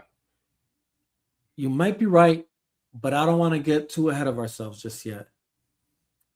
Or now because now I also have the image of him, where he's getting bullied, right? But that was after that montage. That's way after. That's right. So that's what I'm saying. So I think it was like that. It was him in the classroom. No, okay. The scene you're talking about, I believe, happens I believe the scene you're talking about. Yeah, no. So the The scene bully, you're the bully talking about, scene, that or that the history part is when he's talking to Lois in the graveyard. yeah. No. That's the hurricane. That's the tornado scene. That's the Man, tornado scene. That's what I'm saying. That's I think that yeah, was I that. don't know. This is you're right. I'm kind of lost on where these history. Now you got me confused. I might have to pull it up because the thing is that Well, point either of way, it's okay. It's yeah, okay. yeah, yeah, It plays into the very thing that I want to get to, anyways, right? yeah, But what what I was gonna say is this, right? So, boom, right? This is the moment he has that montage or montage or not, right? It takes him to there's a vision. He gets the vision, right? And all yeah, of a sudden, boom, back to the present, and you see him kind of go on this journey, right? But you you see him go on the journey, right? He gets out the water, gets the socks, right? And some will say, like, well, he's not very Christ-like if he's stealing people's clothes. But again, this is not everything's the same, bro. We're not saying everything's exactly, that he's exactly Christ. That's not really what I'm saying either. It's just certain depictions that are depicting the gospel, right? And I will say this just to clarify: Superman is his own character too. Like that, there's yeah, his own thing happening here too. But It's just Superman is that image that Christ was for us, and the thing is, the Christ that we see and all that, he wasn't all that at first. He became that, as in Clark became right. Superman. And that's the interesting part, low key, is that we really don't even see Christ as a kid, right? So that's right. It's kind of like there's he like became the Messiah. Yeah, he kind of becomes. There's like maybe like one insert of him, like maybe as a teenager. I think they say like 12 or 13 years old, where he was like in the temple, in a sense, like chopping it up with the teachers of the day, and they were impressed that a kid so young knew the scriptures that well, Yeah. And then like I think his parents went to go look for him, and that's where they found him in the temple doing such thing, and everybody marveled. Which to me, this is where I didn't want to jump too far ahead, because the scene you're talking about, that kind of gets to that, right? So what I mean by that is this, right? So let's just say it's not. Whether or not it is, I don't know. Yeah. What I will say is that this scene that we're looking at, or this scene that we're looking at, I'm like looking. I go like this because to me it's over here. Yeah. Properly. So this scene we're looking at, it's that, right? Which again, if you look at the Gospels, right, and most of them, he gets baptized, right, and then it sets him on this journey. But where's the journey he goes on? It sends him to the wilderness, right? Yeah. And it's in the wilderness where he's tempted and tried, right? Retrospect, correlation here, right? Like kind of the mirroring aspect here is that when Clark goes on his journey, right, he gets those clothes, whatever, and the next part of his journey takes him to that bar where he's working out of, whatever. But what happens there? He's tempted and tried, right, to do something he's not supposed to, right? But you see more moments of this, but it's interesting enough to see that this is the journey he's on his way to a version of a wilderness, right? Not the desert, but we're talking about the cold, but still technically out there in the wilderness, in the sense of like you're out of society. It's a remote location, you know what I mean? Same thing, right? Where Christ goes to the desert, Clark goes to the snow, right? He's trying to connect with his father, right? With his people, with his purpose, right? And this matters though. Why? Because it's on this very journey that once he gets to the point of where he's supposed to be, right? Whether it's Christ, Clark, whatever, right? For Christ, he's in the desert for I think 40 days, 40 nights, right? Fasting, obviously again, that the fasting is a form of worship, and it's a way of connecting with the Father, it's a way of connecting with God. I imagine that's why he's doing so, right? But then he's tempted by the devil. But after that moment, after succeeding and passing the trials and the temptation and the tribute, whatever that came his way, he then is given the mission, and then he goes, and now they're sent on their way, him and his disciples.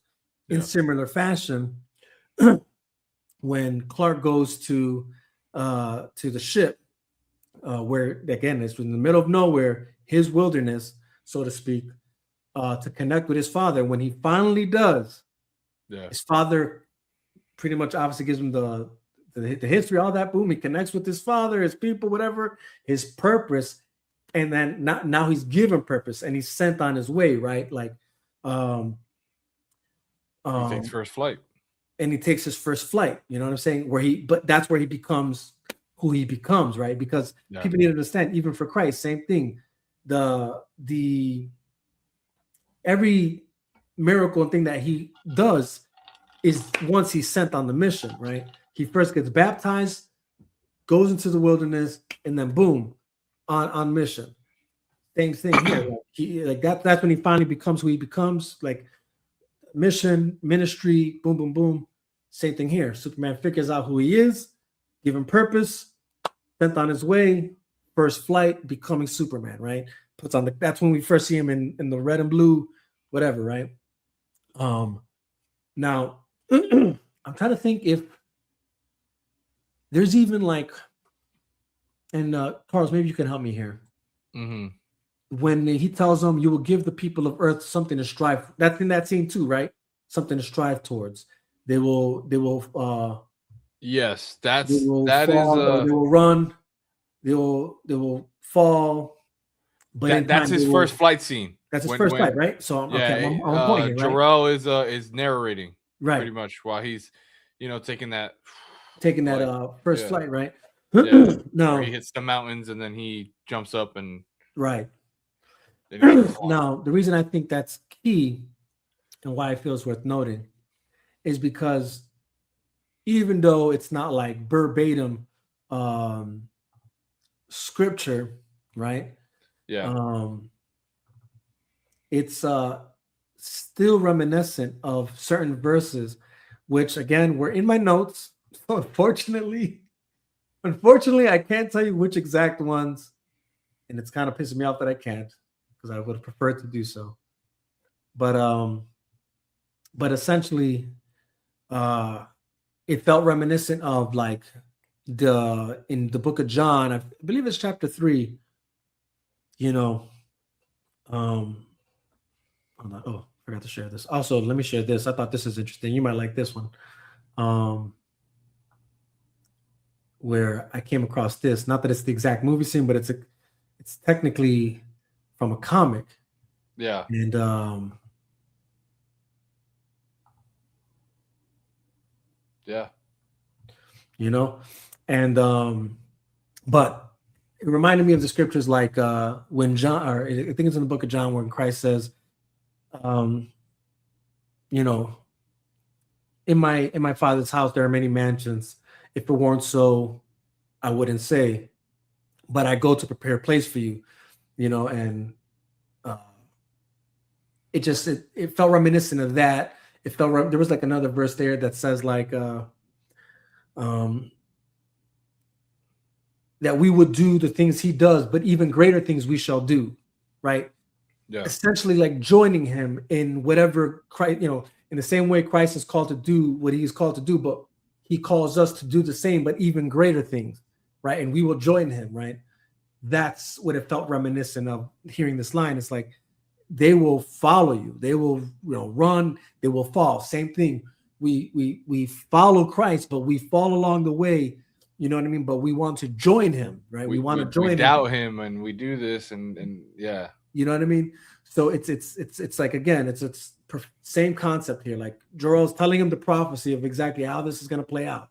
And it's not that different, from essentially what Jonathan was saying, right? Like it's like essentially they're not perfect. They're going to fall short, but they will join you, right? That is what this is all about, right?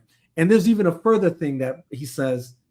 We'll get there later when it comes into the movie, but anyways, I thought this was interesting because this is actually part of a comic, and I tried to find which comic it was in. I couldn't find which comic it's in, but nonetheless, I thought it was cool because it was like, again, just one of those other things where people think that Zach doesn't know his comics, and what I'm saying. But here you go, you get almost an exact line, almost of Jor-El, or something being said, to whatever, almost verbatim. To add to that to this is for one the way of the voice and everything of Jor-El speaking to Superman and kind of narrating over it. The first Superman film of Christopher Reeve, when he goes through his own journey and he finally finds the Fortress of Solitude, where he's a young kid, and then in that same, it's not a montage, but he gets the suit and he's an older Christopher Reeve as Superman, while Jor-El is narrating him and he's taking Christopher Reeve is taking that first flight away. So almost again, I've mentioned 3 shows now. Yeah, all of them have linked to what we're talking about here of this character, and it's crazy to the essence of what Sack does. Right. It's almost like paying homage to not only scripture, to not only Christ, but then also the lore that came before in general, whether it's comics, whether it's Reeves, but he does it so much in a way that it feels like his own. Right. Like you can pay homage, you can tell what you maybe the same story, but when you give it your own flair, it's just where a lot of directors, especially when it comes to this genre of superheroes, they can't do it like him. Unfortunately, I don't want to make it sound like that, but it's true. It's Yeah, no, for sure. No, yeah, it's 100% right. So again, you're looking at this scene, same thing. He sends him on his way, like giving him purpose. This is why I sent you. Now your mission begins, and boom, you get the first flight. I thought I had images of that. I guess not. So now, again, to go back to what we were talking about as far as that other montage, right? With him saving the kids on the bus. I thought that one was interesting too, because in the end, when you well, there's a couple things there, right? So, and I didn't know this. This again, I came across just doing research and stuff. And did you know? And maybe you did, because I think he's a character in Smallville too. I can correct me if I'm wrong, but we'll go there. I don't even know why I'm asking yet. But anyways, so that scene where he saves the kids in the bus, right? Yeah. Now, interestingly enough, right, in that scene, right, you have that kid. His name is Pete Ross, right? Yep.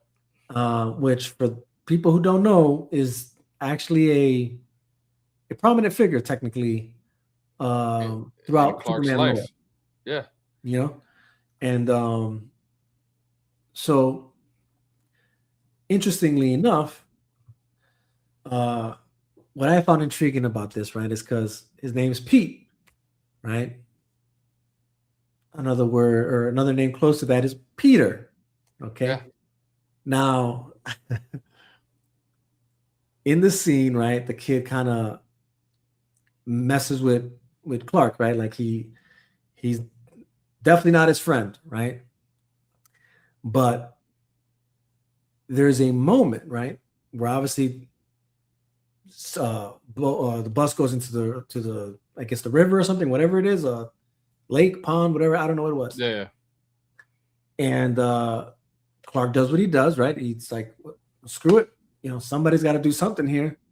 Yeah. Right? He boom gets out, saves the bus. Yeah, he gets all the kids out. Boom. That's his first act, I guess. But again, a little different, but not so different, right?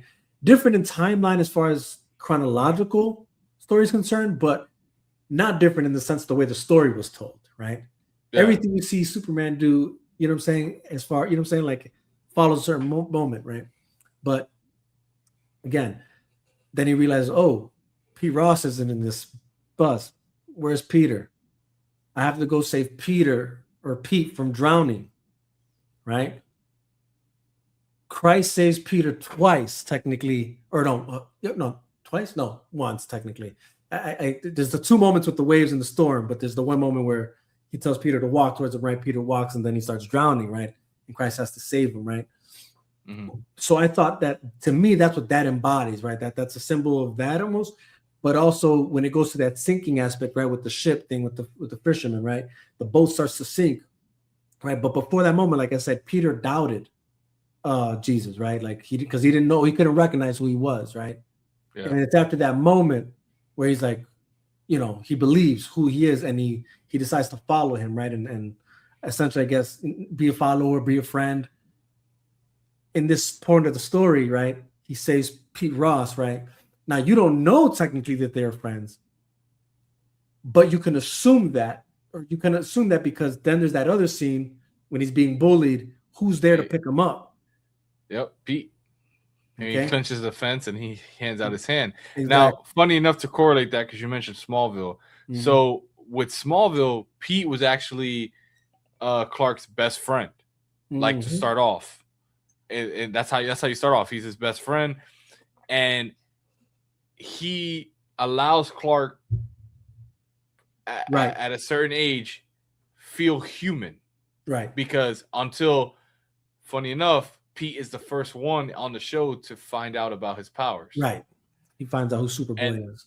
Yeah. And the difference in that is there is a time where Pete literally needs to leave, and you know, because the burden of holding this secret, of being in the shadow of Clark, there's a built of resentment, but also safety net that he has to leave Smallville and do his own thing, you know. Whereas here it's more of the opposite of the story of Pete Ross, where he starts as that bully. He starts as a guy who doubts, and then is the only one who's there till we see him. And I know we'll get to it, but later, when the whole bank scene, when he you know, Smallville fight scene where he rips through the diner, and you got IHOP. Yeah, shout out IHOP.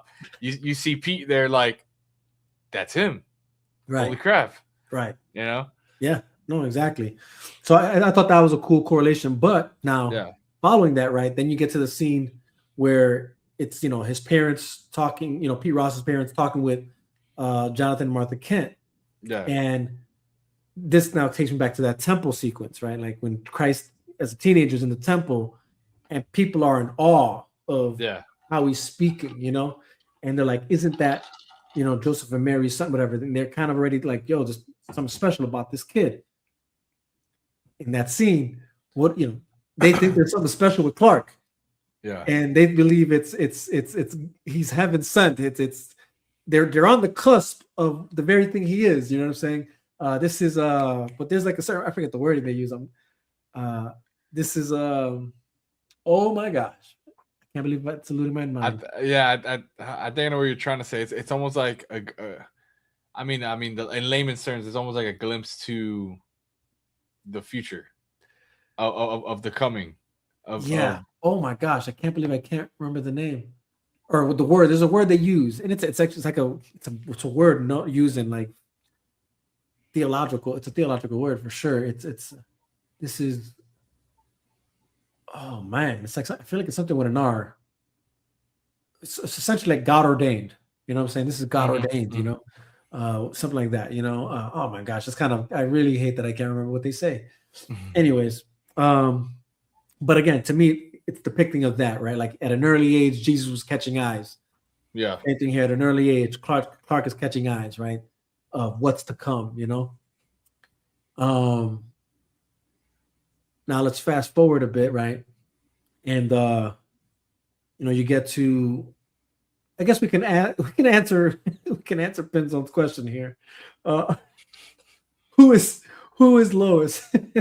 Is she Mary Magdalene or the world? She could be all that, I would say, but yeah. And at points, I think throughout the trilogy, she is. Yeah, she's an embodiment of those things. But I would also place her more closer to, she's representative of those who believe, who come to believe. Yeah. She's another believer, just like Pete Ross, you know, just like Martha, Jonathan, you know. regardless of their concern for Clark coming out, they knew he was special, right? They knew who he was. There was only a select people who knew who Superman was, right, or who Clark was, right, Yeah. and what he could do, to a certain degree, right? To a certain degree. Let's because that now that gets into the other aspect of things, but um, because there's yeah, let's not get too ahead of ourselves. I don't want to say that they knew everything he could do, but they knew for sure he was sent from somewhere else, right? And there's that conversation, right? Between matter of fact, following that very scene that we were talking about, um, where Christ, where Clark, saves the bus, and those parents go to talk to them, and then there's this, the scene where then Jonathan, he sees that Clark is outside by himself, Yeah. and then so he's like, okay, you know what, let me go have that father and son moment, heart to heart, you know what I mean? And Yeah. and so they talk, whatever. And it's just funny that the conversation is funny alone. That God did this to me, you know what I'm saying? Yeah. But scratch all that, right? Because like someone will take that and say, like, oh, see, here's the moment where it's dismissing. It's like, again, I'm not saying that this is the exact story. Keep in mind, I'm just saying story-wise, The parallel that message, exists. exactly the Yeah. message. The message that's there, that's very parallel to that of the Gospels, right? But even that conversation, right? Eventually they go down, right? And he says, I have to believe you were sent here for a reason. So regardless of Jonathan trying to protect Clark, he knew Clark was sent there for a reason, right? Um, and you kind of get that even in the Bible, you kind of get that, right? Like again, Jonathan and Mary, or Joseph and Mary, concerned with where Jesus is, and it turns out he's at the temple, and they're like, "What are you doing here?" Right? They're concerned as parents would be, Yeah. And he says, I'm in my father's house about my father's business, Obviously, Jesus knew who he was immediately, to a certain degree, you know what I'm saying? Yeah. Uh, more so than Clark, but either way, there's still that concern as parents, but it's key because again, I want people to understand that though they're protecting him, there's a few people that know Clark is special and that believe he's here to do something special. And so again, it starts with the parents, obviously. Then it's Pete Ross. You can imagine, again, the story's not fully flushed out, but you can imagine there's others there that know or might know something. Yeah. Maybe. But at the very least, we can for sure know it's Pete Ross, right? So he's already one of the few believers of Clark. And, again, I would assume is his friend because they have that moment. Yeah. And then to answer who Lois is, again, she's another one of those disciples, I guess you could say. Pete was also at his funeral, so yeah, I do believe. Yes, that's right. Like there is that big cutscene where we see him at the funeral in BVS. 100%, 100%. So there's that, and yeah, you can imagine maybe there were many probably other things that Clark did that put him on the map, in Smallville, Yeah. But anyways, on the show, they have an interesting there's like an episode that touches on this. It's a big climax for the end of season. I think it's season 1 or season. Yeah, I think season 1. There's a big twister that happens and whatnot. And so Jonathan gets trapped in this cave with a reporter who finds out about Clark's power. Like, that he has powers. He's, he doesn't know that he's not from this earth, but he knows that he's special. And, this whole thing happened because Jonathan was trying to, quote unquote, stop him from revealing this. And they get trapped under this house or whatnot. Long story short, they start talking about it. And John is explaining his story of why he's kept it a secret for this long, why him and Martha haven't told anybody, why they falsified the birth certificate and all this, because when they did get him as a baby, they tried taking him to the doctor to see what was wrong with him, and then he saw the test equipment, and he told them that we knew that if we were to leave him there, they would never see their son again. Yet the reporter is saying, what was your plan to keep him to build to work on your farm and to do this? Right. Like, he is the next coming of quote unquote Jesus. Like, the world needs to see him. Right. And Jonathan and Martha chose it will be his time when he chooses to be that. Right. He doesn't need to be that because he's not he not to say that he isn't that. It's his choice to become that. Right. So that it's almost like a correlation in that. And it's like where she's choosing to be the Messiah, just as Jesus at that time chose to become the Messiah, to be the Messiah. Right. Even though he was. 100%. Yeah. 100%. And I kind of, I'm upset that I didn't pull this up. This was the Superman in the wilderness, you know. Yeah. I mean, that's a crazy photo right there. Coming out of the wilderness and embodying, the glory of who, the mission he's about to take on. Yeah. So I'm kind of, why didn't I get that? I forgot about that. Which is why I had my notes. My notes had, when I was doing things, it's like, you try so hard to do well. No, but okay, let's go ahead and fast forward some things here.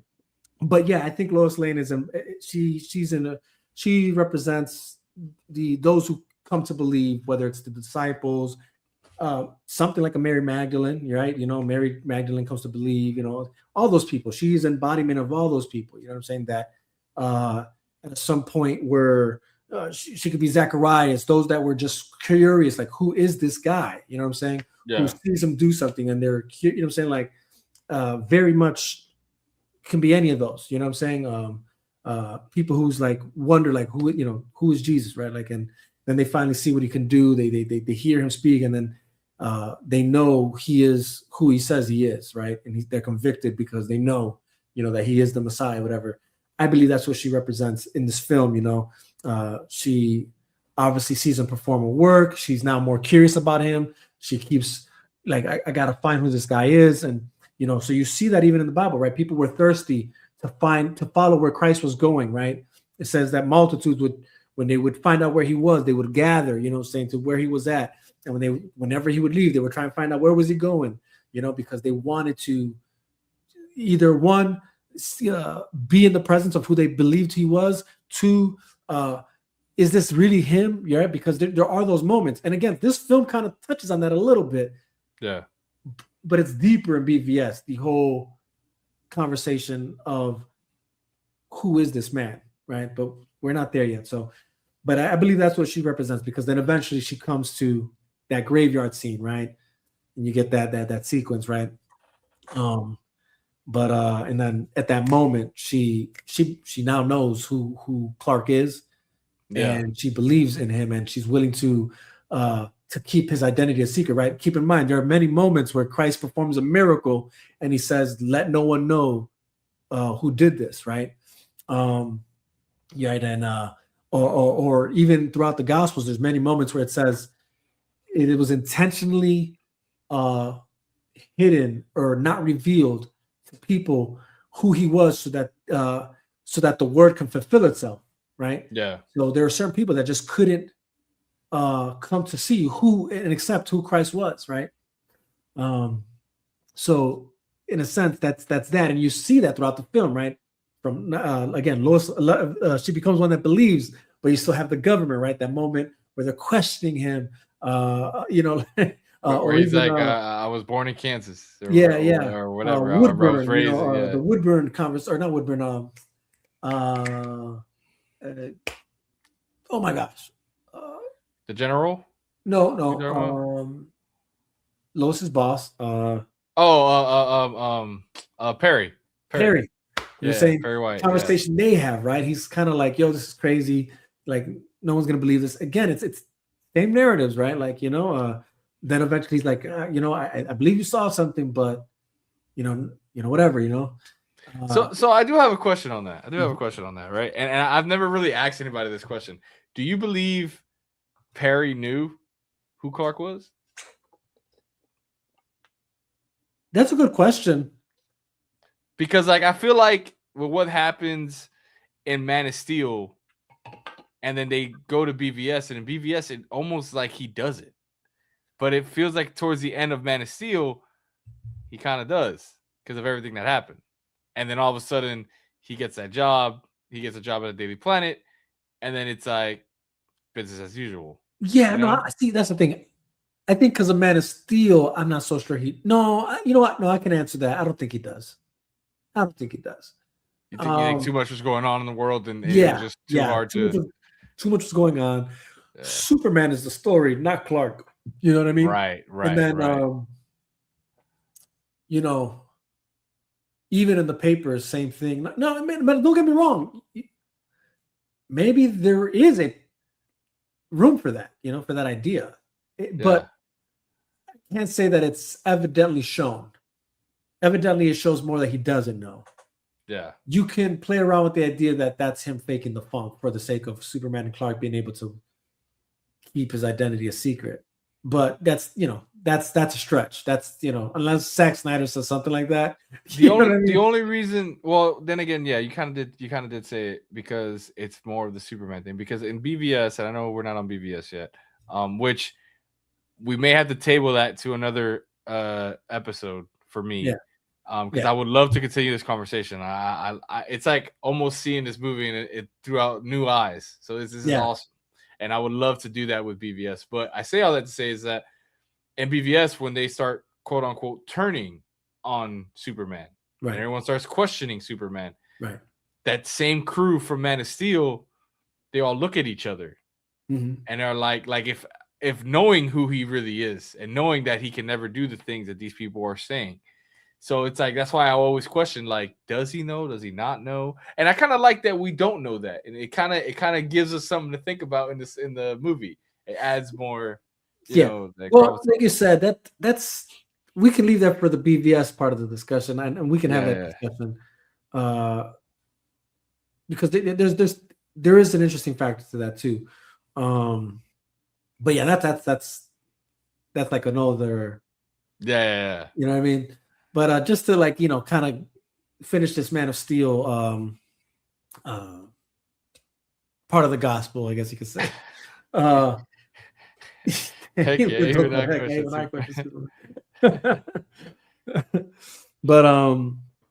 yeah, so Lois Lane for me is that, and then and like I said, there's other characters within the story arc that represent the people not coming to believing who Superman is, or some believing, some don't, some coming to believe, because it takes the acts of Christ to occur for people to start believing, or at least seeing it. You know what I mean?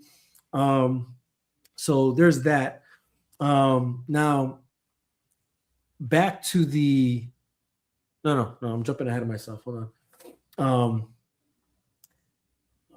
I don't want to lose myself here. Let me make sure okay, here we go. Is that the one? Yeah, I'll get that one ready. So wait a minute. Hold on. Give me a second. Okay, no, that is the one. All right. So let's kind of fast forward a bit. I'm gonna have this ready, but not that it's the one I'm gonna put up just yet. Now, interestingly enough, right? Let's just fast forward. We get that Lois and Superman scene. She comes to believe. Things go forward. Superman talks with his mom, all that cool stuff, Yeah. But then shortly after, if I'm correct, and correct me if I'm wrong, but shortly after, that's when Zod comes in, right? No, yeah. After that talk, he's eating, he's watching a football game, and then that's when the message comes up for the first time. Right. So now, what I like about that scene, what I like about that scene is that essentially is what he tells the people of Earth, right? And that's that he's all like, he will dress like you, he'll look like one of you, but he's not one of you, right? And in other words, he takes what Jor-El says and flips it. Exactly. Which again is, if he's Lucifer, that's what he comes to do. Let me perverse the truth, right? Yeah. And that's exactly what he does, right? and he paints Superman somewhat of an enemy of the stick. He's an enemy, or you have to turn him over. Which, keep in mind, that's this is essentially, this is what I like about Passion of the Christ, right? That you kind of see happening here, right? Because if Zod is Lucifer, right? If you ever saw Passion of the Christ, the way Mel Gibson portrays it, you have Satan in the background, like throughout the whole movie, right? This weird bald-headed, almost looking like kind of looks like it kind of looks like Lord Voldemort. Yeah, Voldemort. Yeah, there you go. The Harry Potter brother. He looks like Voldemort. Yeah. I was like, I know I'm not the only one. But he's always in the background lurking, especially manipulating, like especially manipulating the Pharisees and all that, like to go against Jesus. You know what I'm saying? And at every turn they get to try and get them to, the people to turn against them, the Pharisees and all that, right? So essentially, this is what Zod's trying to do here, right? Now, the very kind of following scenes is right. We know Perry calls Lois. FBI's trying to get Lois, blah blah blah, right? Yeah. But the more important scene, that's like one of the most like iconic scenes ever, and this is why I say it's crazy, because the depictions in the story that Zach's telling, it's all relative to the gospel or the Passion of the Christ, but it's almost like also placed in where he wants it, so to speak, right? Yeah, it's almost like his telling. Yeah, of it, Right. But like I said, it's funny how it's all here in Man of Steel, but you really get the more flushed out version throughout the films. But yeah, I say that to say that then what follows is this very scene, which is the most iconic scene ever, as far as like when you're talking about like, bro, like talk about on the nose. Although I feel like I've shown kind of some other things, but this one right here, it doesn't get more on the nose than this one. And it's this scene here. And that's the prayer in the garden, right? Yeah. Behind him, right? Which is great because in this scene, this is Clark wrestling with the very choice he has to make of surrendering himself, which is the very prayer Christ is praying in the garden, right? Father, take this cup from me, if it be so, right? Yeah. If you, but if you will it, I'll take the cup, right? And it's that struggle of like, I know the surrender I'm about to take, the surrendering to the world. I know I have to do it, but it's a heavy burden, and it's that contemplation.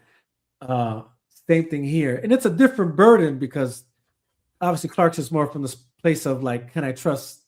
I don't know if I can trust, right? But either way, it's that struggle because he knows he should.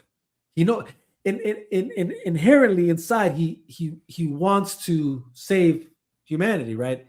The right choice is they're obviously obvious, right? It's give myself up so the world can be saved, like so that the world may live.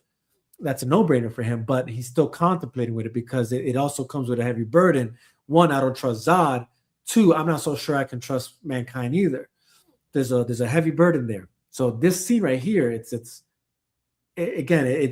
this is the one that's the most on the nose, in my opinion, or at least one of the ones that are really on the nose. Well, it confirms the journey if you start to see it that way. It confirms it in a sense where this is one of many. Because like you're saying, it touches throughout the trilogies. We see the full arc, we see the full story, but within each film, it's almost like we're reading a segment of each passage that all comes together, Right. No, 100%, 100%. Right. So, and I like this scene a lot too, because again, think about it, right? God or Christ in the background, the very image in the background, the prayer in Gethsemane. Yeah. He's praying to God, the Father figure, right? The Father, a Father. In this scene, Clark is talking to a father, right? Yeah. In the church, right? The father of the church, right? So again, it's a funny way of just depicting the very action, right? Like in real time, while the very thing you're displaying is behind you. You know what I'm saying? Yeah. Again, it's so Zach. Why I love him as a director. It's these kind of things he does that are just, worth every minute of consumption, right? We need them back. We We need them need back. right, right. But so shortly after that, boom, that there's that, and then he makes the choice, right? And it's the choice of surrendering, submitting himself to the world, and which again, it's depicted very shortly after. You get him obviously show in front of the armies Yeah. of the United States, right? In glorious fashion, I'd say, and obviously they have that little back and forth. See if I can find the image though. Okay, here we go. But he finally surrenders. Now it's funny because I found this side by side image I thought was really cool.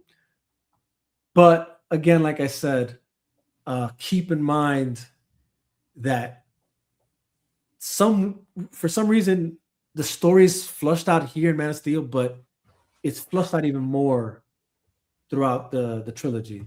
So, but this essentially I felt was like a really good depicting image that kind of embodies the very same nature of what's happening, I guess you could say. But it's this one right here. And but again, just a moment to just what you're witnessing, right? Superman allows them to actually take him, right? To cuff him, right? Yeah. And same thing when you're looking. I wish the actual image I wish they would have actually paralleled with this would be in the garden, in the very garden. It's really the one that should have been depicted here. When Judas actually betrays him and turns him in, and the guards of the Pharisees take him, right? That's what really should have had. I feel the more parallel, but I felt still same thing. You're seeing a man who technically, if he wanted it, if he willed it, if he deemed us not worthy enough, you know what I mean, or not, man. if he didn't value us, didn't have to do this. Now, the reason I say the Gethsemane image would have been better is because, right, this same very scene, right, you see Superman cuffed, right, and then there's this, they take him into the interrogation room. Lois Lane is there. They're having that conversation, right, and even the dialogue, same thing, right, like, you let him cuff you. It wouldn't be much of a surrender if I didn't, right? So again, it's a sign of submission, sign of surrender. Visually, like I'm letting you guys, I'm surrendering to you, and this is essentially what Jesus does too, right?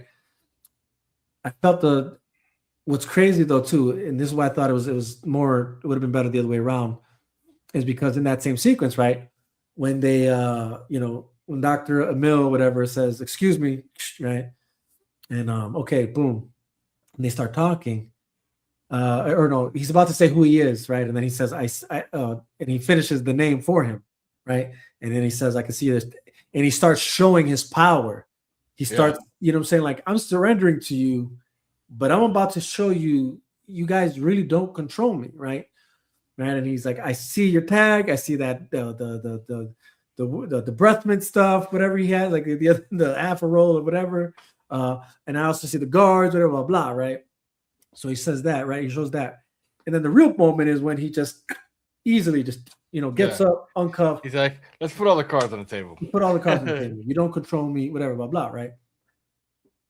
It's a showing his power, but still surrendering to the I think it's more of showing his restraint.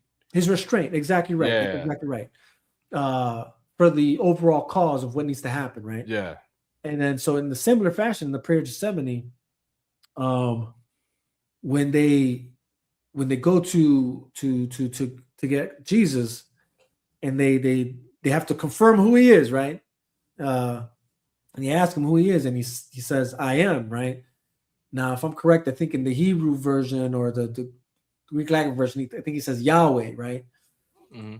And when he says that, it says that the people, everyone that was there to capture him, immediately got pushed back. Like they fell back, like through just sheer force. It's almost like you ever played Skyrim?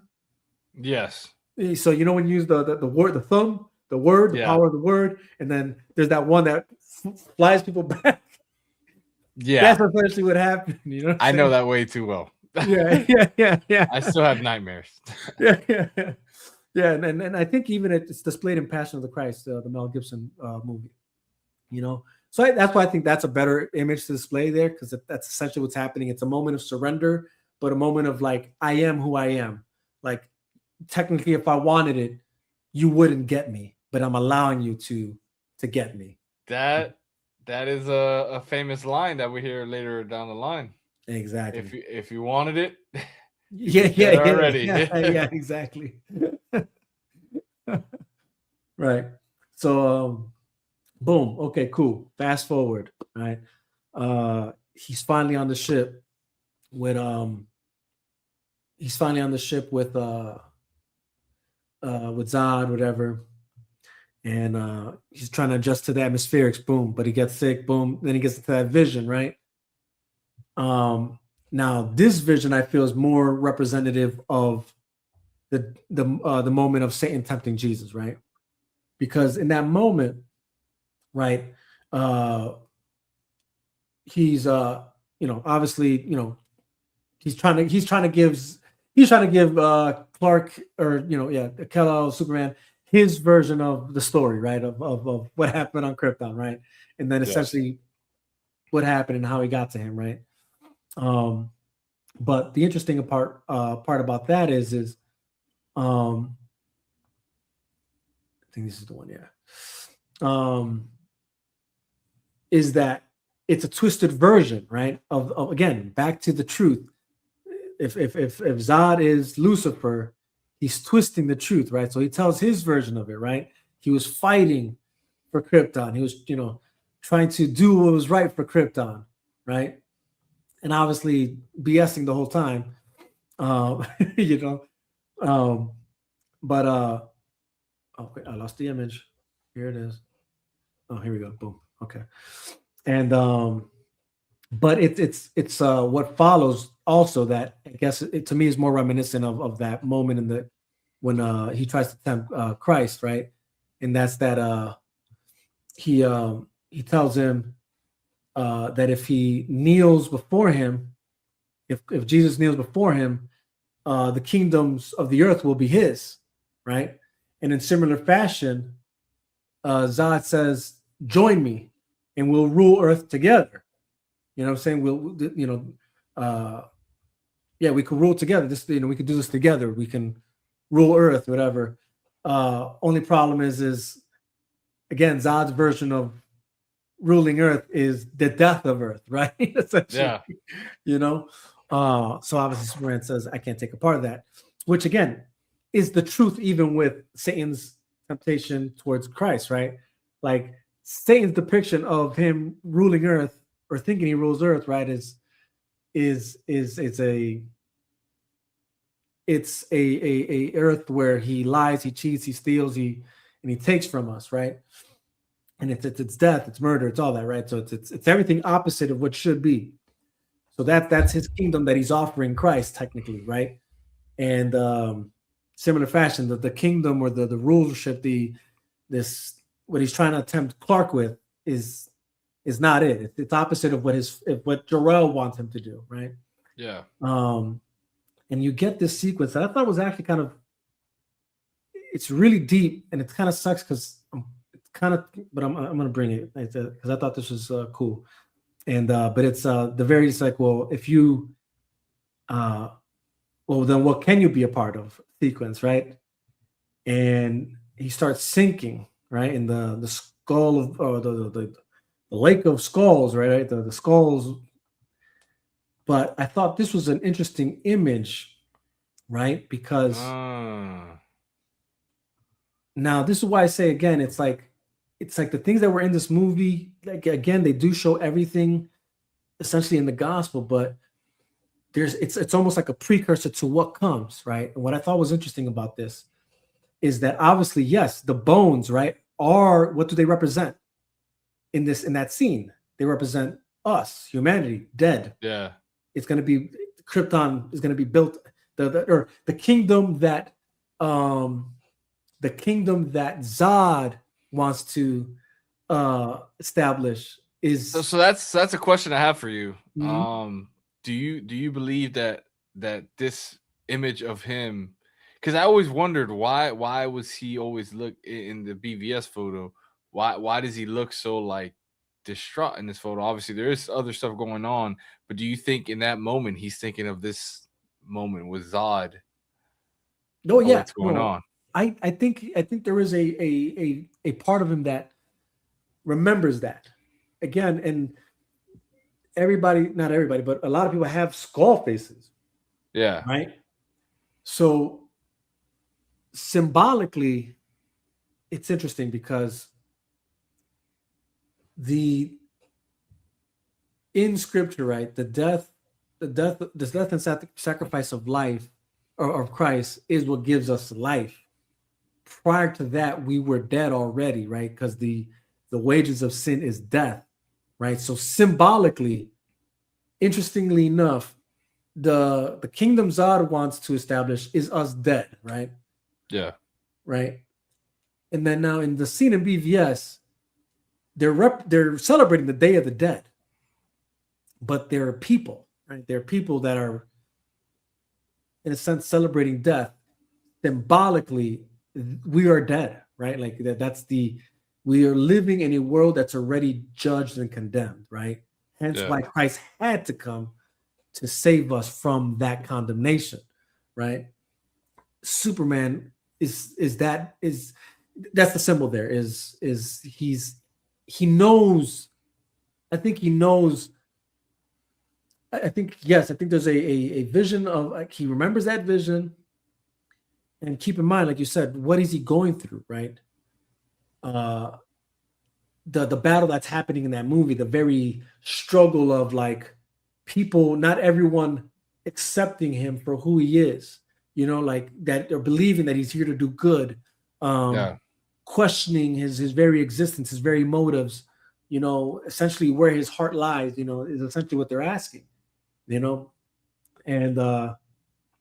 Every time I see this film, I always forget that he's wearing. This is the official first time we see him in the black suit. yeah, And Man Steel, that's right. I always forget that. Every time I watch it, it always gets me for the first time. Mm-hmm. And it's just like a nice, cool, full circle moment. We see that same suit in Zack Snyder's Justice League. Yeah, obviously upgraded, but we do see it later, in black. So Right, but so now, interestingly enough, the symbolism even of just even the the Man of Steel or moment is that essentially he's being sunk and he's going to be drowning or something, like, what I'm saying. yeah, It's again it's almost like prophecy, like you are going to have to die for these people that are already dead in order for them to live. You know what I mean? Like it's again it's a symbolism of that, in that moment, like he's thinking like because he denies the very notion of what Zod or Lucifer offers, right? Like the whatever the alternative is, I don't want that. But in order for that not to occur, like death, the death has to occur, right? yeah. Doesn't Zod have a line where he's like, "If you won't join me, you will die with them." In a Yeah, sense, yeah, yeah, yeah. Then you can die with them or something like that, something yeah. like that. So again, another I thought very much parallel to something representative of the Bible, right? Fast forward, right now we can just kind of fast forward a bit to get to the meat of things. And this is why I say like it's funny because in this story alone, you kind of get the gospel, whatever. But again, in hindsight, we know the full version of it is actually within the trilogy itself. Yeah. But fast forward, obviously, boom. A good way to I don't mean to cut you off real quick, but a good way to kind of like depict it, how each film does it, is how you were describing how the kids were seeing Clark before Clark became Superman as a younger kid.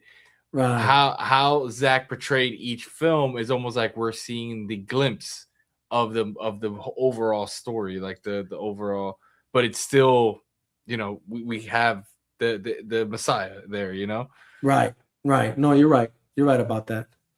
So interestingly enough, right, like you follow this, and then it's like, the whole scene, like now he's back, to shape, whatever, blah, blah. And then obviously Jor-El did that whole sequence, right? Lois, Yeah. boom, boom. And then obviously you get to that scene where, it's Jor-El gets Lois off the ship, but obviously it's kind of damaged, whatever. But thankfully the atmospherics of the ship kind of now go to Earth, so Superman gets strength, whatever, blah blah. And but it's that scene that we all, again, the other on the nose image. If I can find it, I thought I had it here already. What is going on?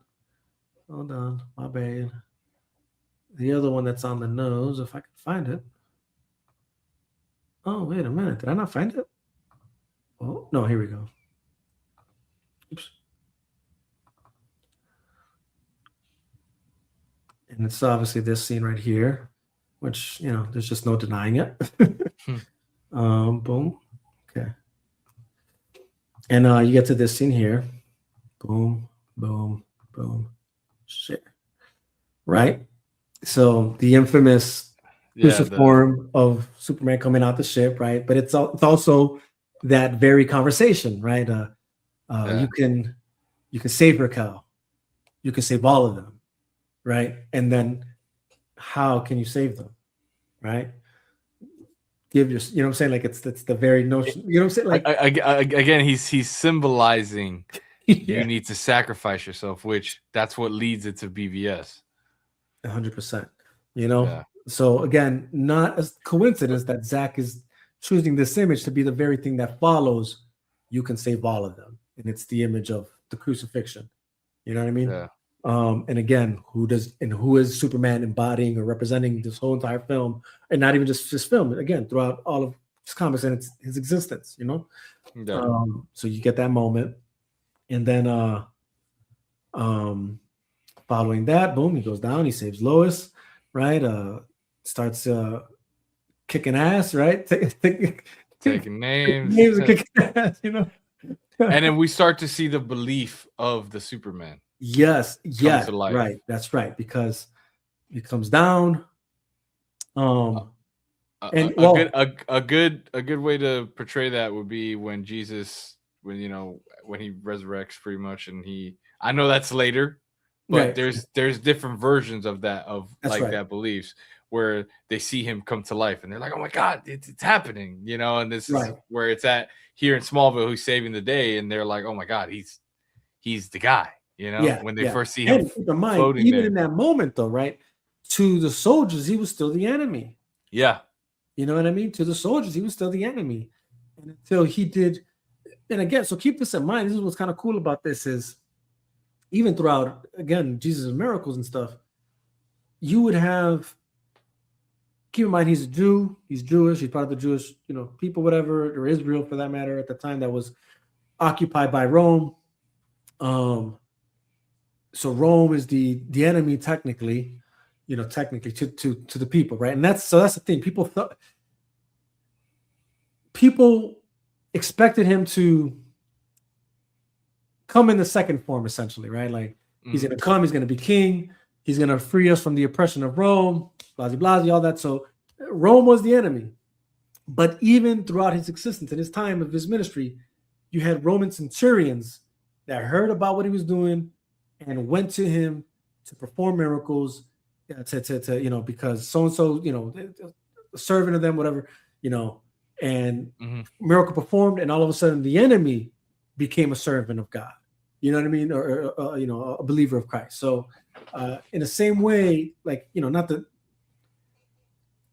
I say that to say, keep in mind, they shot at Superman. You know what I'm saying? They shot at him, right? When they're at the same time we're shooting Kryptonians, they shot at him too. So they couldn't differentiate him from the other Kryptonians, right? But eventually, it took for him to save their lives and perform his miracle, so to speak, and then they come to believe, and this is a good man, or I forget what the general says, or not the general, but the colonel, like this he's a good man, or something like that, or this man's good, or something like that, he's on our side, something like that, and yeah, then he's boom, on our side. they let him go. Yeah. But then eventually to then all meet up. Well, no, then he meets up with Lois and the mother, boom, Hayes is the plan, right? Yeah. And then all of a sudden everybody's on board. They all believe, at least those who do believe, right? It's not to say everybody believes, but those who have now witnessed him do his thing, now they believe, right? And now is the moment of truth. Like, here we go, time to face Zod, whatever. And this is where I say again, it's there's some symbolism here that kind of gives you the story, but as we said, it flushes out actually in BVS and Zack Snyder's Justice League. But and it's this moment here, where they now go to to Metropolis because Zod does his thing. Now this is important to note, and I can't believe I forgot this, right? After they escape the ship, right, and actually I think, and this is probably even before Zod sends his people to get Kal-El. He asks, or they find out that Krypton is in the blood. Yeah. It's in the blood of Superman. So now it's like, all right, then just off him. All I need is his blood. I just need him.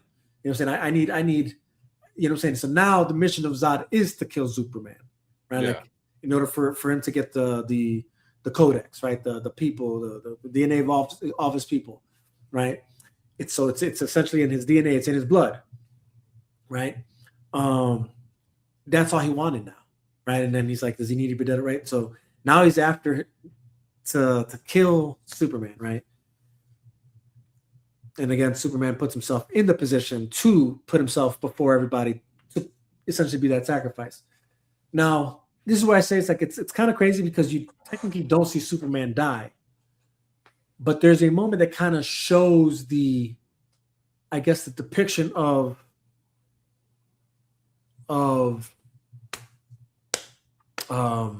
something of death, but not necessarily death.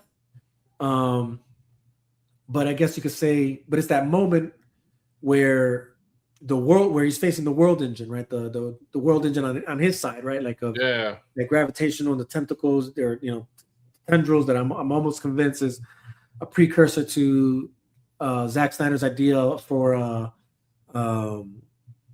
Brainiac, as well as some other images, even that I came across watching the movie again, where I'm like, yo, I think that was that, and it's like it's kind of going off the rails, but the scene where when Zod is telling him about what happened when Krypton is destroyed, in the background of the when you see the debris, there's a bunch of weird ships that kind of look like Brainiac's ship with tendrils, dude.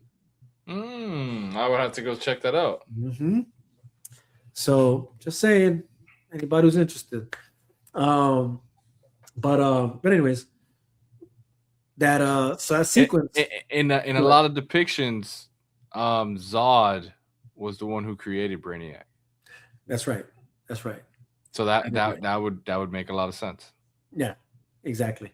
So again, unfortunately, we didn't get that, with Zach, or with what Zach really wanted to do. Not yet. Or at least not yet. Exactly. Yeah, not yet. There's still time. But in that battle, right? Superman's giving his all, but everything just keeps pressing him down, and then finally there's that moment where you think, yo, that took him down, right? And that's that moment of defeat, it would appear, right? Yeah. But in glorious fashion, of course, we get this sequence here, right? Where no, it appears death could not keep him down, and he gets up, right? But it's that beam of light. And then the ascension, right? It takes up. It's like a depiction of, again, death not being able to keep Christ down, right? And death. There was never even an aspect of death actually conquering Christ, right?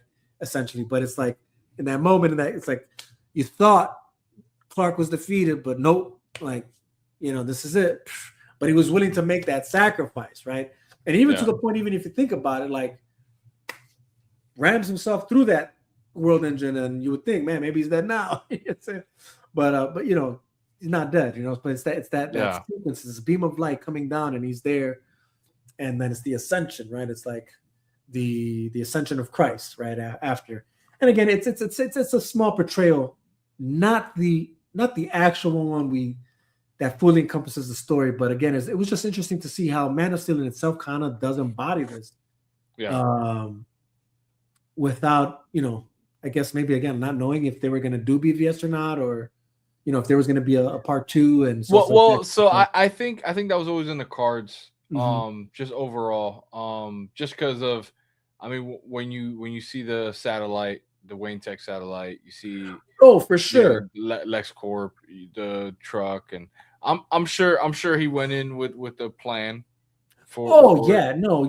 So what I mean is I know he had his plan for the future. Okay, you're saying, but the success of Man of Steel, or the not success of Man of Steel, would determine if that future would exist or not.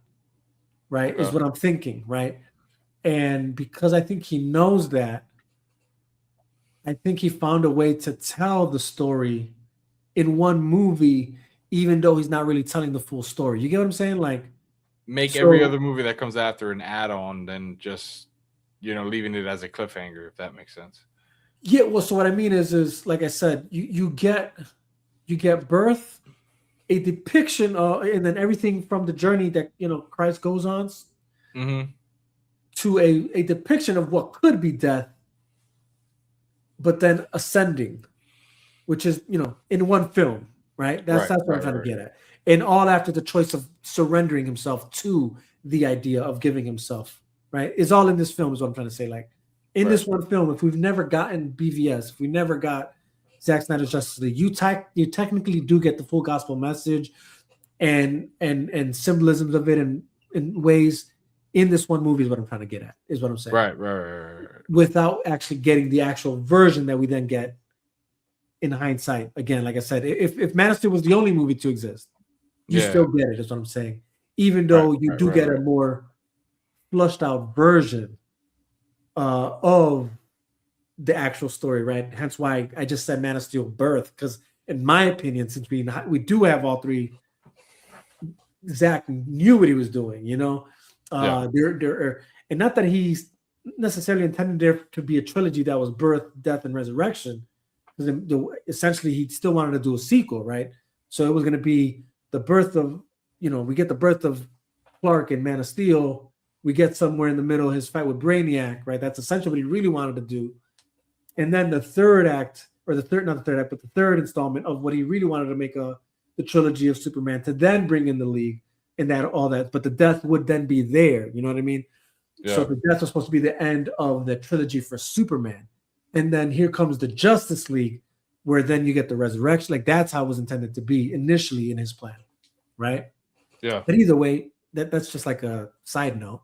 But it's obvious that he had a plan for birth, death, and resurrection for this character. I guess found it interesting that he found a way to manage to put it in this one film. If this is all he got, I guess is what I'm thinking. If this is like all they let him do for whatever reason, he got it out there. But obviously, like you said, and he definitely obviously did have a bigger plan. And it's definitely more fleshed out in the trilogy, and honestly, and beyond the trilogy. Yeah, because it leaves it open, right? Well, yeah, because I'll put it like this: if in Man of Steel you get birth, in BVS you get the death. With other, again, there's more stuff in BVS that I can show, but I know you're on a crunch for time. Yeah. And then Zack Snyder's Justice League with the resurrection and things in there too. But it's about what after the resurrection, right? It's not the end of the story. In the same way that the resurrection of Christ then wasn't the end of the story. After that came what? the disciples, the Disciples, the yeah. Justice League, that only where in the sense, and now I'm jumping ahead, but and maybe this is a discussion for another time, but so like stuff like that. Yeah. But the fact that Darkseid exists and his whole thing is anti-life, which is if Jesus Christ is the way, the truth, and the life, and he's anti-life, it's anti-Christ, and he's coming, and he's from Apocalypse and the Book of Revelation, and you know what I'm saying, like, yeah. I would love to see like how Zach will put that to like how he, because he's gonna bridge it, obviously, like I would love to see the correlation of that, like right. it's that'll be we are in the right times for it, man. It's exciting to see For what sure. it's exciting. No, we're for sure. It's the right time for it, for sure. But yeah, man, again, I don't want to hold you because I know you got to go. And I wish we had more time because trust me when I say, like, dude, yeah, I would like to like break it down and like how we just did today. Like I do like the whole, like, we pick a day, we do Man of Steel today, then the next time we come on, we focus on break down the whole BVS, right? And I would say Ultimate Edition, but we course. we could do the theatrical. I know a lot of people aren't fans of the theatrical. I am. I enjoyed it. I enjoyed the theatrical. Yeah, man. Yeah, man. I mean, it is nice because we do see the flesh out of it all, obviously, in the ultimate cut. Right. But I was first in line, in the theater, and then obviously we'll do for sure. the jail, Oh no, Zack Snyder's jail. So, yeah, if you're down for it, then we'll do that. Matter of fact, I'll just hold it then. I'll hold it for us. Like I wanted to, the idea was to try and do it all, but I'm looking at the time like, yeah, not even I can do that. Yeah, well, especially when you get to Zack Snyder Justice League, that's 4 hours. Yeah, exactly. This is dang. So, I feel like that's 4 shows. Yeah, that might be. Yeah, exactly. No, it's too much. Because when you really think about the whole, and I know we're kind of jumping on a tangent here, but when you really think about the whole as a Justice League, each of the gods, you can call them, with Aquaman and how they're all portrayed, they all show a little bit of that of each of the different stories and stuff. So yeah, no, for sure. Well, that's why I say, like, man, it's when we get into BVS, when you get into the arc of Batman, it's deeper than meets the eye, especially on a theological level, and as well as other characters too, especially Lex. That's what I'm saying. It's more nuanced in that way. And then once you get to Zack Snyder's Justice League, again, like I said, it's I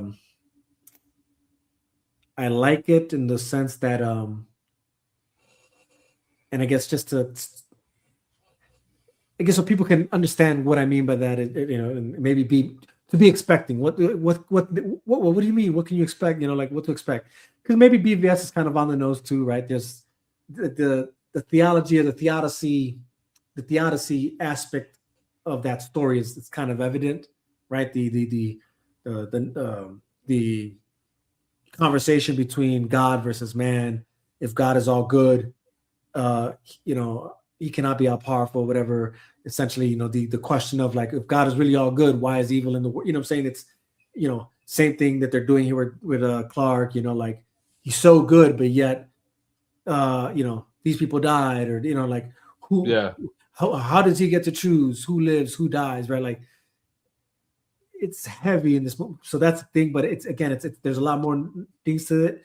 And same thing with Zack Snyder's Justice League. For me, it's a long version of I guess you could say, of what happens with the disciples after the death of Christ, and kind of like what happens in between that time and then even after the resurrection, the journey they kind of go on with each other because they still haven't seen him, but they're hearing rumblings like, yo, everybody's saying Christ is back. And then when he finally reveals himself, you know what I mean? Similar thing there. And then again, it takes that moment though for then Christ to establish the body, the church, the followers of the way, whatever, send them out. And but now they're, even though Christ ascends, Christ is in them, right? He says, wait for whatever. And then when they go out, it's like they're moving in the mission of Christ, you know what I mean? Yeah. And so essentially, like the disciples and the church, it doesn't exist without Christ. In the same way, there is no league without Superman. Right. And that's what you get here. And that's the premise of the whole making of the team in the film. Exactly. So again, there's really a lot to break down there too, like you said. And like I said, the way it ends, where it can go and what it can depict, you know. And I'm almost certain I know that's where Zach's going. I know that's what he's doing. I'm almost certain of it. Oh man, like it needs to be 2027 already. That's what it needs to be. Yeah. Like we just need something, you know. We need something. You're 100% right, dude. Low key, that's exactly what we need, man. Because man, like I said, it's hard to, when you know what you got. And again, for those out there, like, look, man, I'm not trying to shove it down your throat that this is all it was about. Like, no, there's a lot more nuances and things to discuss here, philosophically, politically. Trust me, those are things that are also in these films. It's not going over me. It's just so the story. What I feel like we did today, right? So to kind of touch on what you're saying, it's not so much that you're shoving it down your throat. You're showing the essence of what the very first creator of Superman was, right? Like, this is the message he wrote in a book, right? That then became the hero of Superman. This is why Superman is held to that stature, that high level of a hero in general, or just a character, right? Which is, I believe, why Gunn got the scrutiny that he got, because of that, of what he stands and how a lot of people see him, right? You know, as talking about Superman here. Yeah, and so it just shows, because like throughout this whole thing that we just did right now, you and I, we literally correlated 3 different depictions of Superman, whether it's Tyler Hoechlin, whether it's Tom Welling, whether it's Christopher Reeve, shoot, even Dean Cain. They all have different stories that are told for this one character, but the premise and what he stands for and how he's viewed in these shows, in these movies, the parallels are uncanny. Even Superman Returns, which that the name itself, Superman Returns, it's on the nose, right? You know, so no, 100%, brother, 100%. So yeah, man. Again, it's like it's definitely not that I think I am, but just, you know, you're gonna have that one guy who's gonna be like, they think that's what it's about, you know what I mean? Like, it's like, well, that one guy can keep scrolling. All right, peace. You know, but all that to say that it's just like, no, it's not that this is what it's only about. Right. Make no mistake, this is part of the archetype or architecture of the story that Zach created here, you know. But because, like you said, it already exists. It's not. This isn't his only idea. This wasn't his fresh idea. It's just him building on the premises that already exist, and he just did it in a manner that was just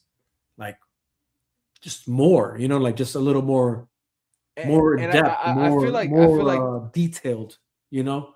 Yeah, I feel like that's the difference between Marvel and DC, and that's why with DC it feels so. I don't like saying gritty, because I feel like that's like that's too that's kind of like a cop out of a way to say the difference. But what I would like to say is it's real. That's why DC feels so real. It feels like there's certain cities that are in this world right now that you feel like Right. you're in Gotham, you feel Right. like you're in Metropolis, you feel like you're in Central City. Right. Whereas Marvel, even though you are in New York, you are in here, you are there, it doesn't like you can feel the fantasy in it, you know, Yeah, like yeah. you know, 100%. No, you're if right. that makes sense. No, it does make sense because it's essentially like it's I'll put it like this. Because you put it in New York and we know these characters don't exist in New York. We already know, you know Yeah, what I'm saying? Like it's that I feel like that's what it is. You know what I mean? Because yeah, these characters are in like real world cities, and not to say that DC characters aren't. It's just right, right, right, right. they're placed in their own cities that somehow exist in this world, even though there's technically cities from the real world that do exist in DC. You know what I mean? So like Yeah, Washington D.C. exists in, or Detroit, or you know what I'm saying? Like they do have real yeah, yeah, cities still. Chicago, New York, I'm sure exists too. But yeah, the fact that they exist in other cities that aren't real necessarily, but the way that they're depicted, they feel real and very real to the city you're probably from, whether it is the Gotham does feel like maybe like a Chicago or something. Metropolis yeah. maybe does feel like a New York, right? The center, the Big Apple where everything's happening, whatever, rustling and I think bustling. also it's that the cities, whether it's Gotham, Metropolis, whatnot, they're so much, even Smallville, they're so much part of the storytelling than as you being an Avenger and then having, you're in New York. Right. Like that's all it is for that. Yeah. Whereas with Gotham, that is a character in its own. Yeah. Like you could literally do a whole movie of just Characters back Gotham. there. Yeah, exactly. Like that's a whole different thing. Which I will say this.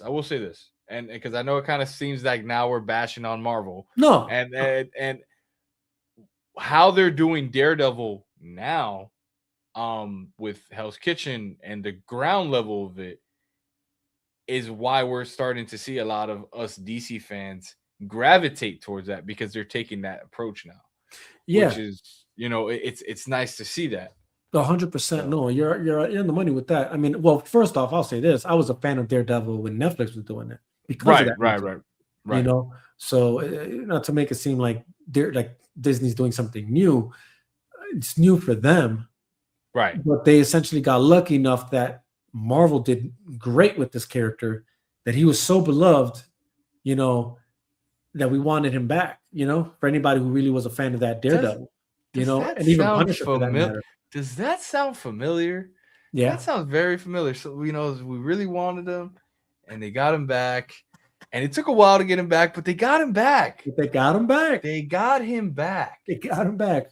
Man. Who would have thought? I don't know. I don't know where I got that from. Man?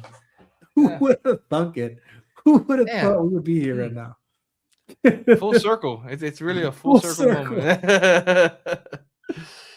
Yeah, man. Yeah, no, 100%, man. 100%. Like that's what it is. And honestly, yeah, you're right. I hate when people use the word gritty or darker because to me it's not that.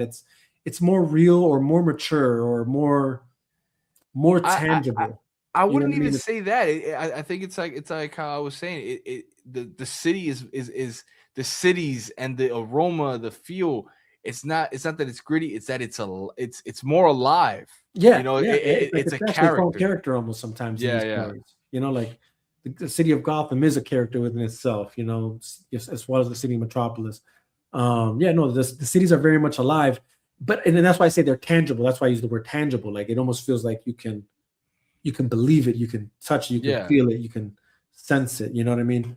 There could be a whole scene with no dialogue with the main character, but yet still have dialogue coming from the city itself. 100%. I mean, and again, that's why you got to just love and appreciate, again, these films, especially when you're talking about the more recent films. Let's just talk about that, because, I mean, obviously kudos to Nolan for taking that first step and saying, yeah, no, I'm going to shoot, Gotham and Chicago because I think that's, more grounded, I'm going to shoot, or Zach saying I'm going to shoot it in Detroit, taking real cities that have that grit that really depict I know Sill's gonna come to the woodworks out of nowhere when I say this, but that's really something I enjoyed from one of the only main things I enjoyed besides the Penguin from Patterson's Batman was how alive the city felt. Yeah. What how they use the shadows, how they use the gloominess, the darkness, that for me is what made that film work. Oh no, 100%. You know? Look, man, Sil knows. I know he don't like it, but I'm with you on that, brother. Like for me, I don't like how they did Batman and Bruce Wayne per se. Yeah. Not my cup of tea. Not not the Batman. worst, but not my cup of tea.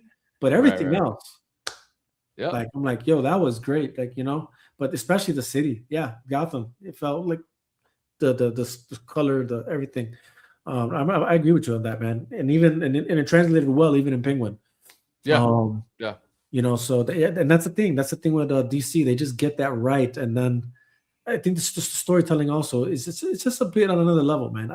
From the comics to the movies, at least the peak of it. You know what I'm saying? I can't agree. I'm saying everything now that's come out, but as far as like the Nolan trilogy, Zack Snyder's trilogy, I'll throw the Batman in there. I'll throw the Batman and Penguin in there. Joker. You know what I'm saying? Like that Joker movie, dude. You know what I'm saying? And you mentioned comments. The Absolute right now. That's like it's its own city. Its own. That's Bro. Yeah, man. Those comics are crazy. Yeah, those comics are crazy right now. That Batman. I kind of fell off. I got some catching up to do, but I definitely was I did the absolute Batman. I did Superman. I did Wonder Woman. At least like the first issues and stuff. Issues, yeah.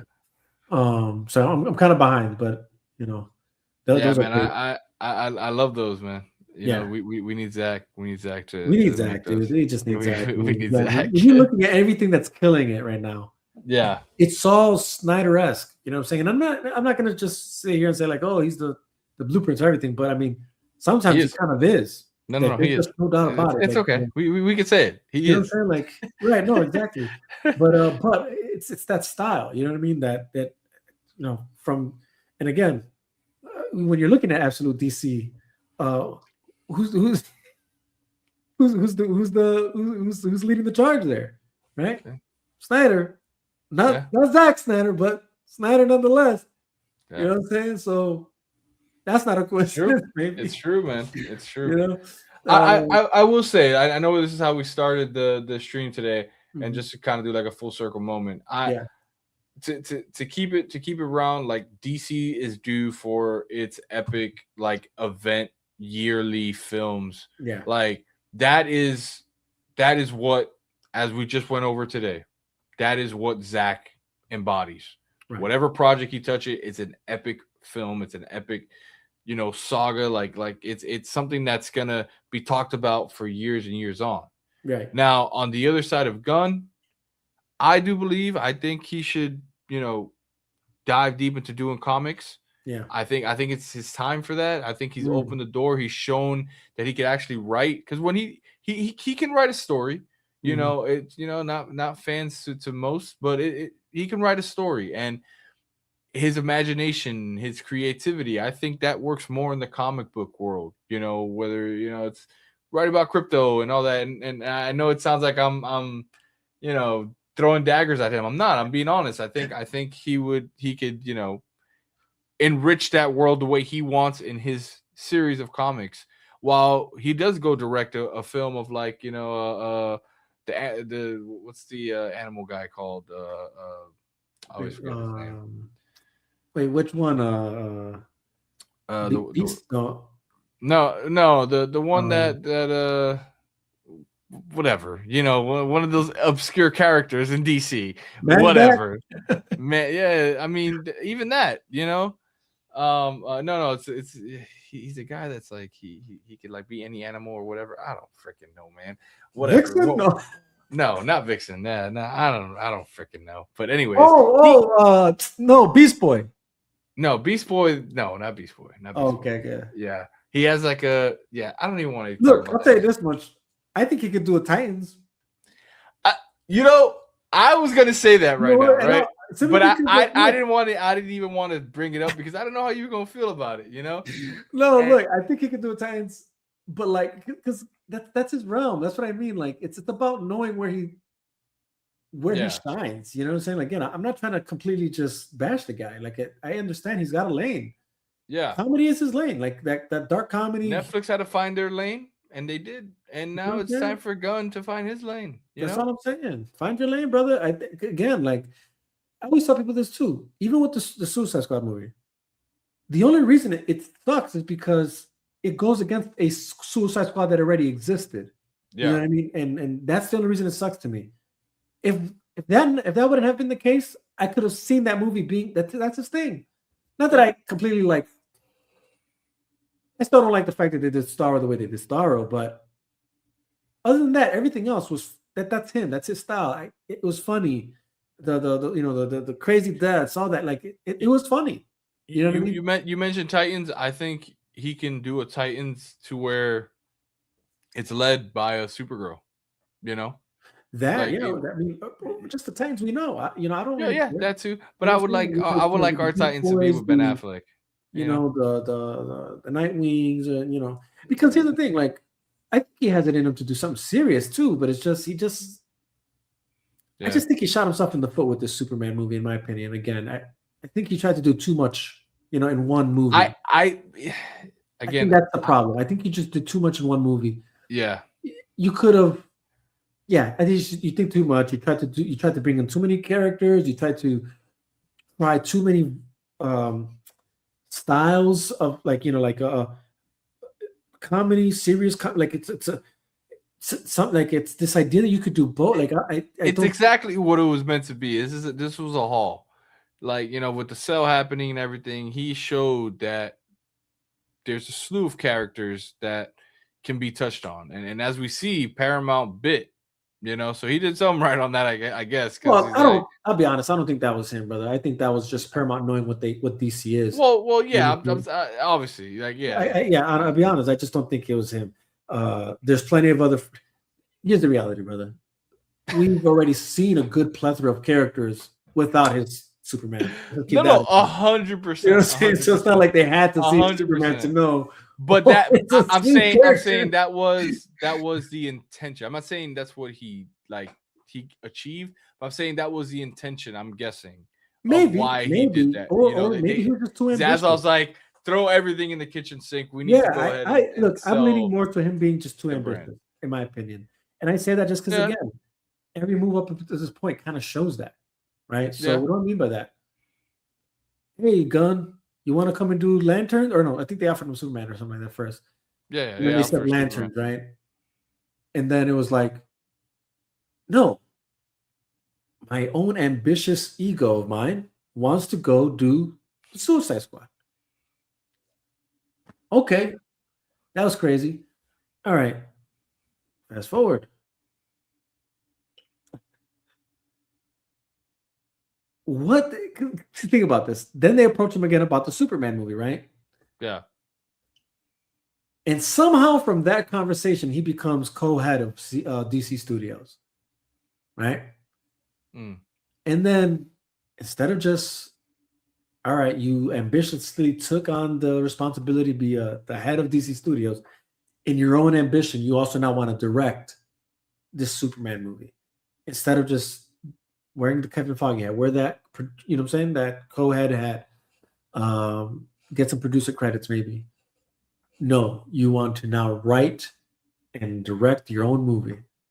Overly ambitious. You know what I'm saying? Like, so just I think that's all it was. I just think he's just too overly ambitious. I think he was afraid of the transition. He didn't want to be known as the guy who's just the guy with the hat on. He wanted to still be a part of the whole director's thing, which again, I'm not defending it. I think I agree with you. I think it was dumb. I think a producer standpoint, giving some tips, Yeah. Even as that far, I think it would have been a lot better. And then letting the director do the actual stuff. Yeah. But at that moment too, I feel like TC didn't have anybody. He had to do it at that Well, point.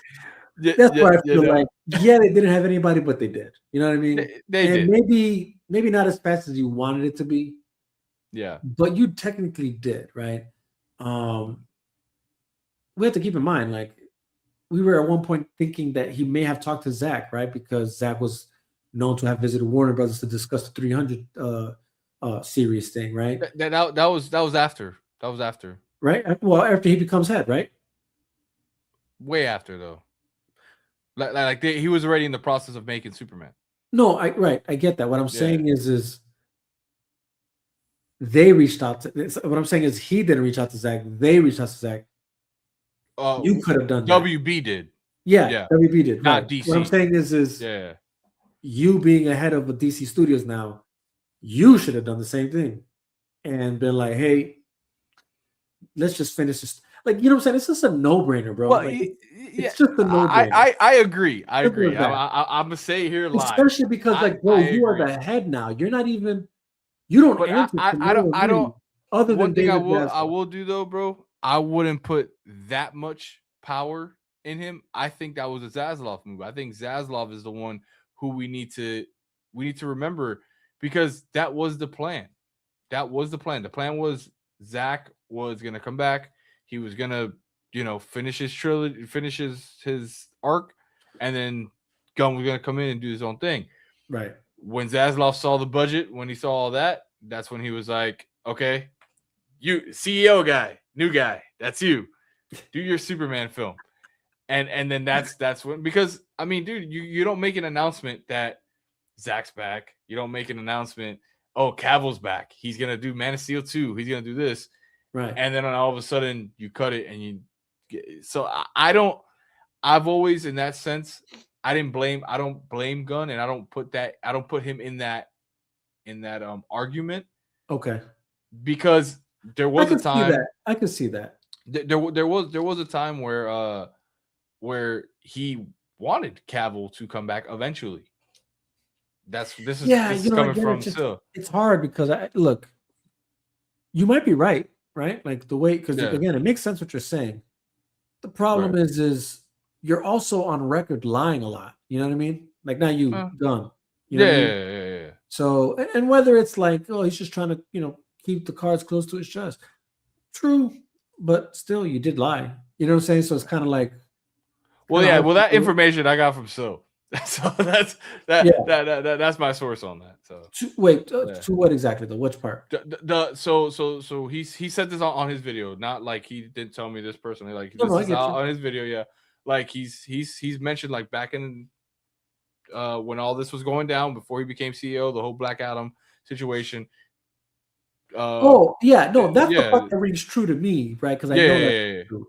I guess the idea after that, it's the idea of and this is why I say, like, I can kind of see with your point to why it was probably more Zaslav than it is Gunn. Yeah. What I'm trying to say, I guess, is that as far as like Gunn wanted Henry Cavill back, for that. When, you know what I'm saying? That's what I'm trying to say. Whether or not, I guess, kind of like a crisis situation.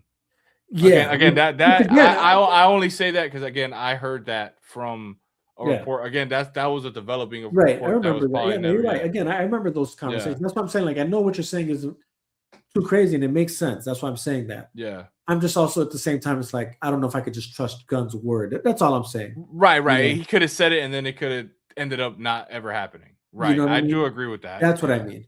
So, but other than that, no, I could see David Zaslav probably having and again, good riddance that once this Paramount deal goes through, man, it's over with. It's over with. Like, he did exactly what he wanted to do. He came in, made some money, and now he's out. Yeah. Crazy. And now we just need Zach to come back, cook. And it has to mean something, bro. All this that Zach's doing, it has to mean something. I mean, dude, and then Kevin, again, like you said, shout out to Kevin Smith, though, man. Yeah. That to me kind of said something.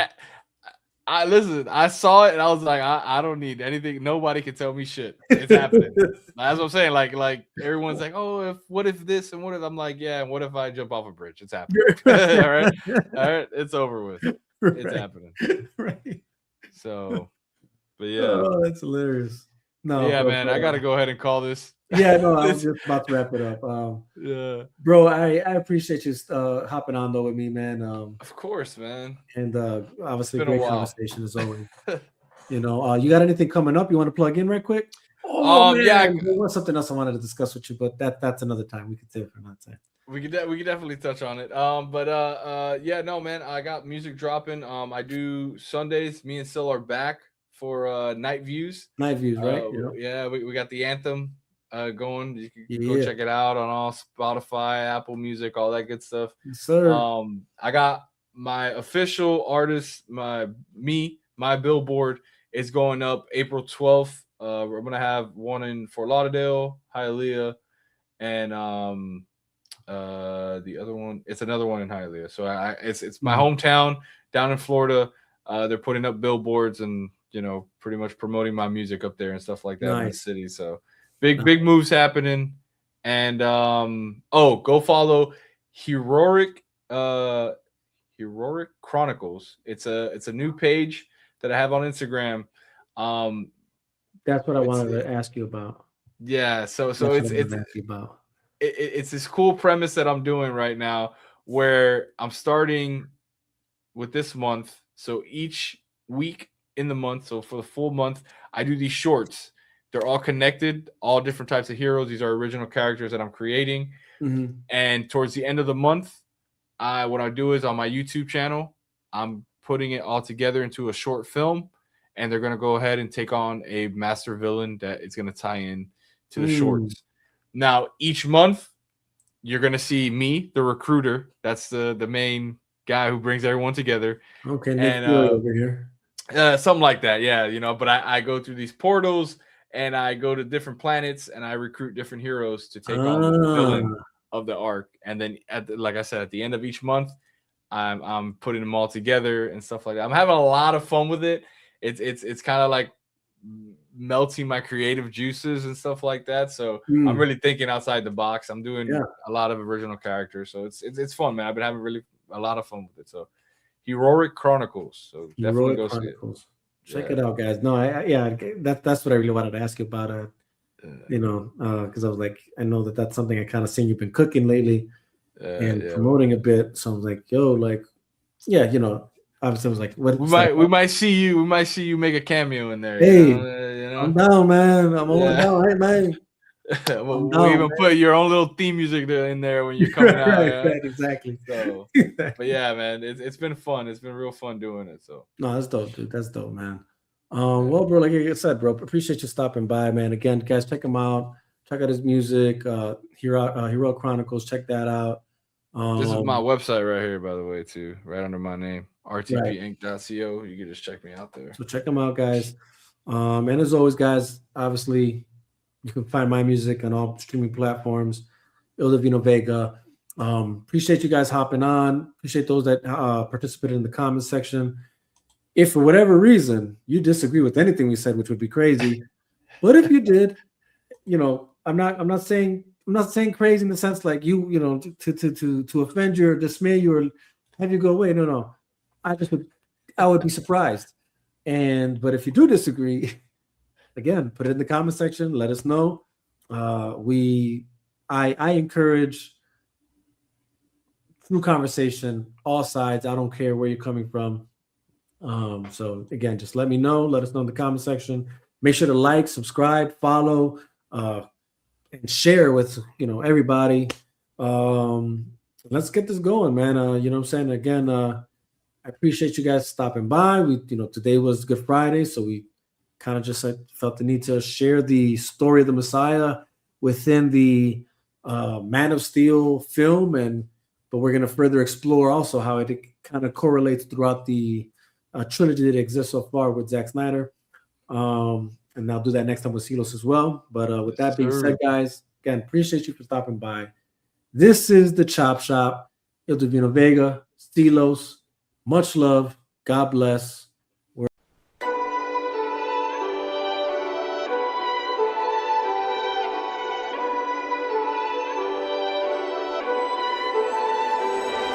From Chicago to Boston, Midwest to the East Coast, and this island in the Caribbean known as Puerto Rico is why the bars are lethal. Got me going beast mode in this game called life. You better know some cheat codes. Il Defino's back, someone let the streets know. 6 shots for the folks and 5 shots for my peoples. I think it's high time we all have a sit down. Can we all agree the game is gone to shit now? Like the fall of Rome, the death of Romulus, history repeating itself if you know it's obvious. If you had your head inside of a book instead of binoculars, you'd be able to see without a pair of binoculars. Our tax dollars being spent towards the damn omnibus, but the rich stay rich, commoners remain commoners. The tentacles and everything like a damn octopus. Mass media, mass hysteria, how they control the populace. Cash rules everything around me, and on every dollar bill it's printed, in God we trust. Yeah, everyone lives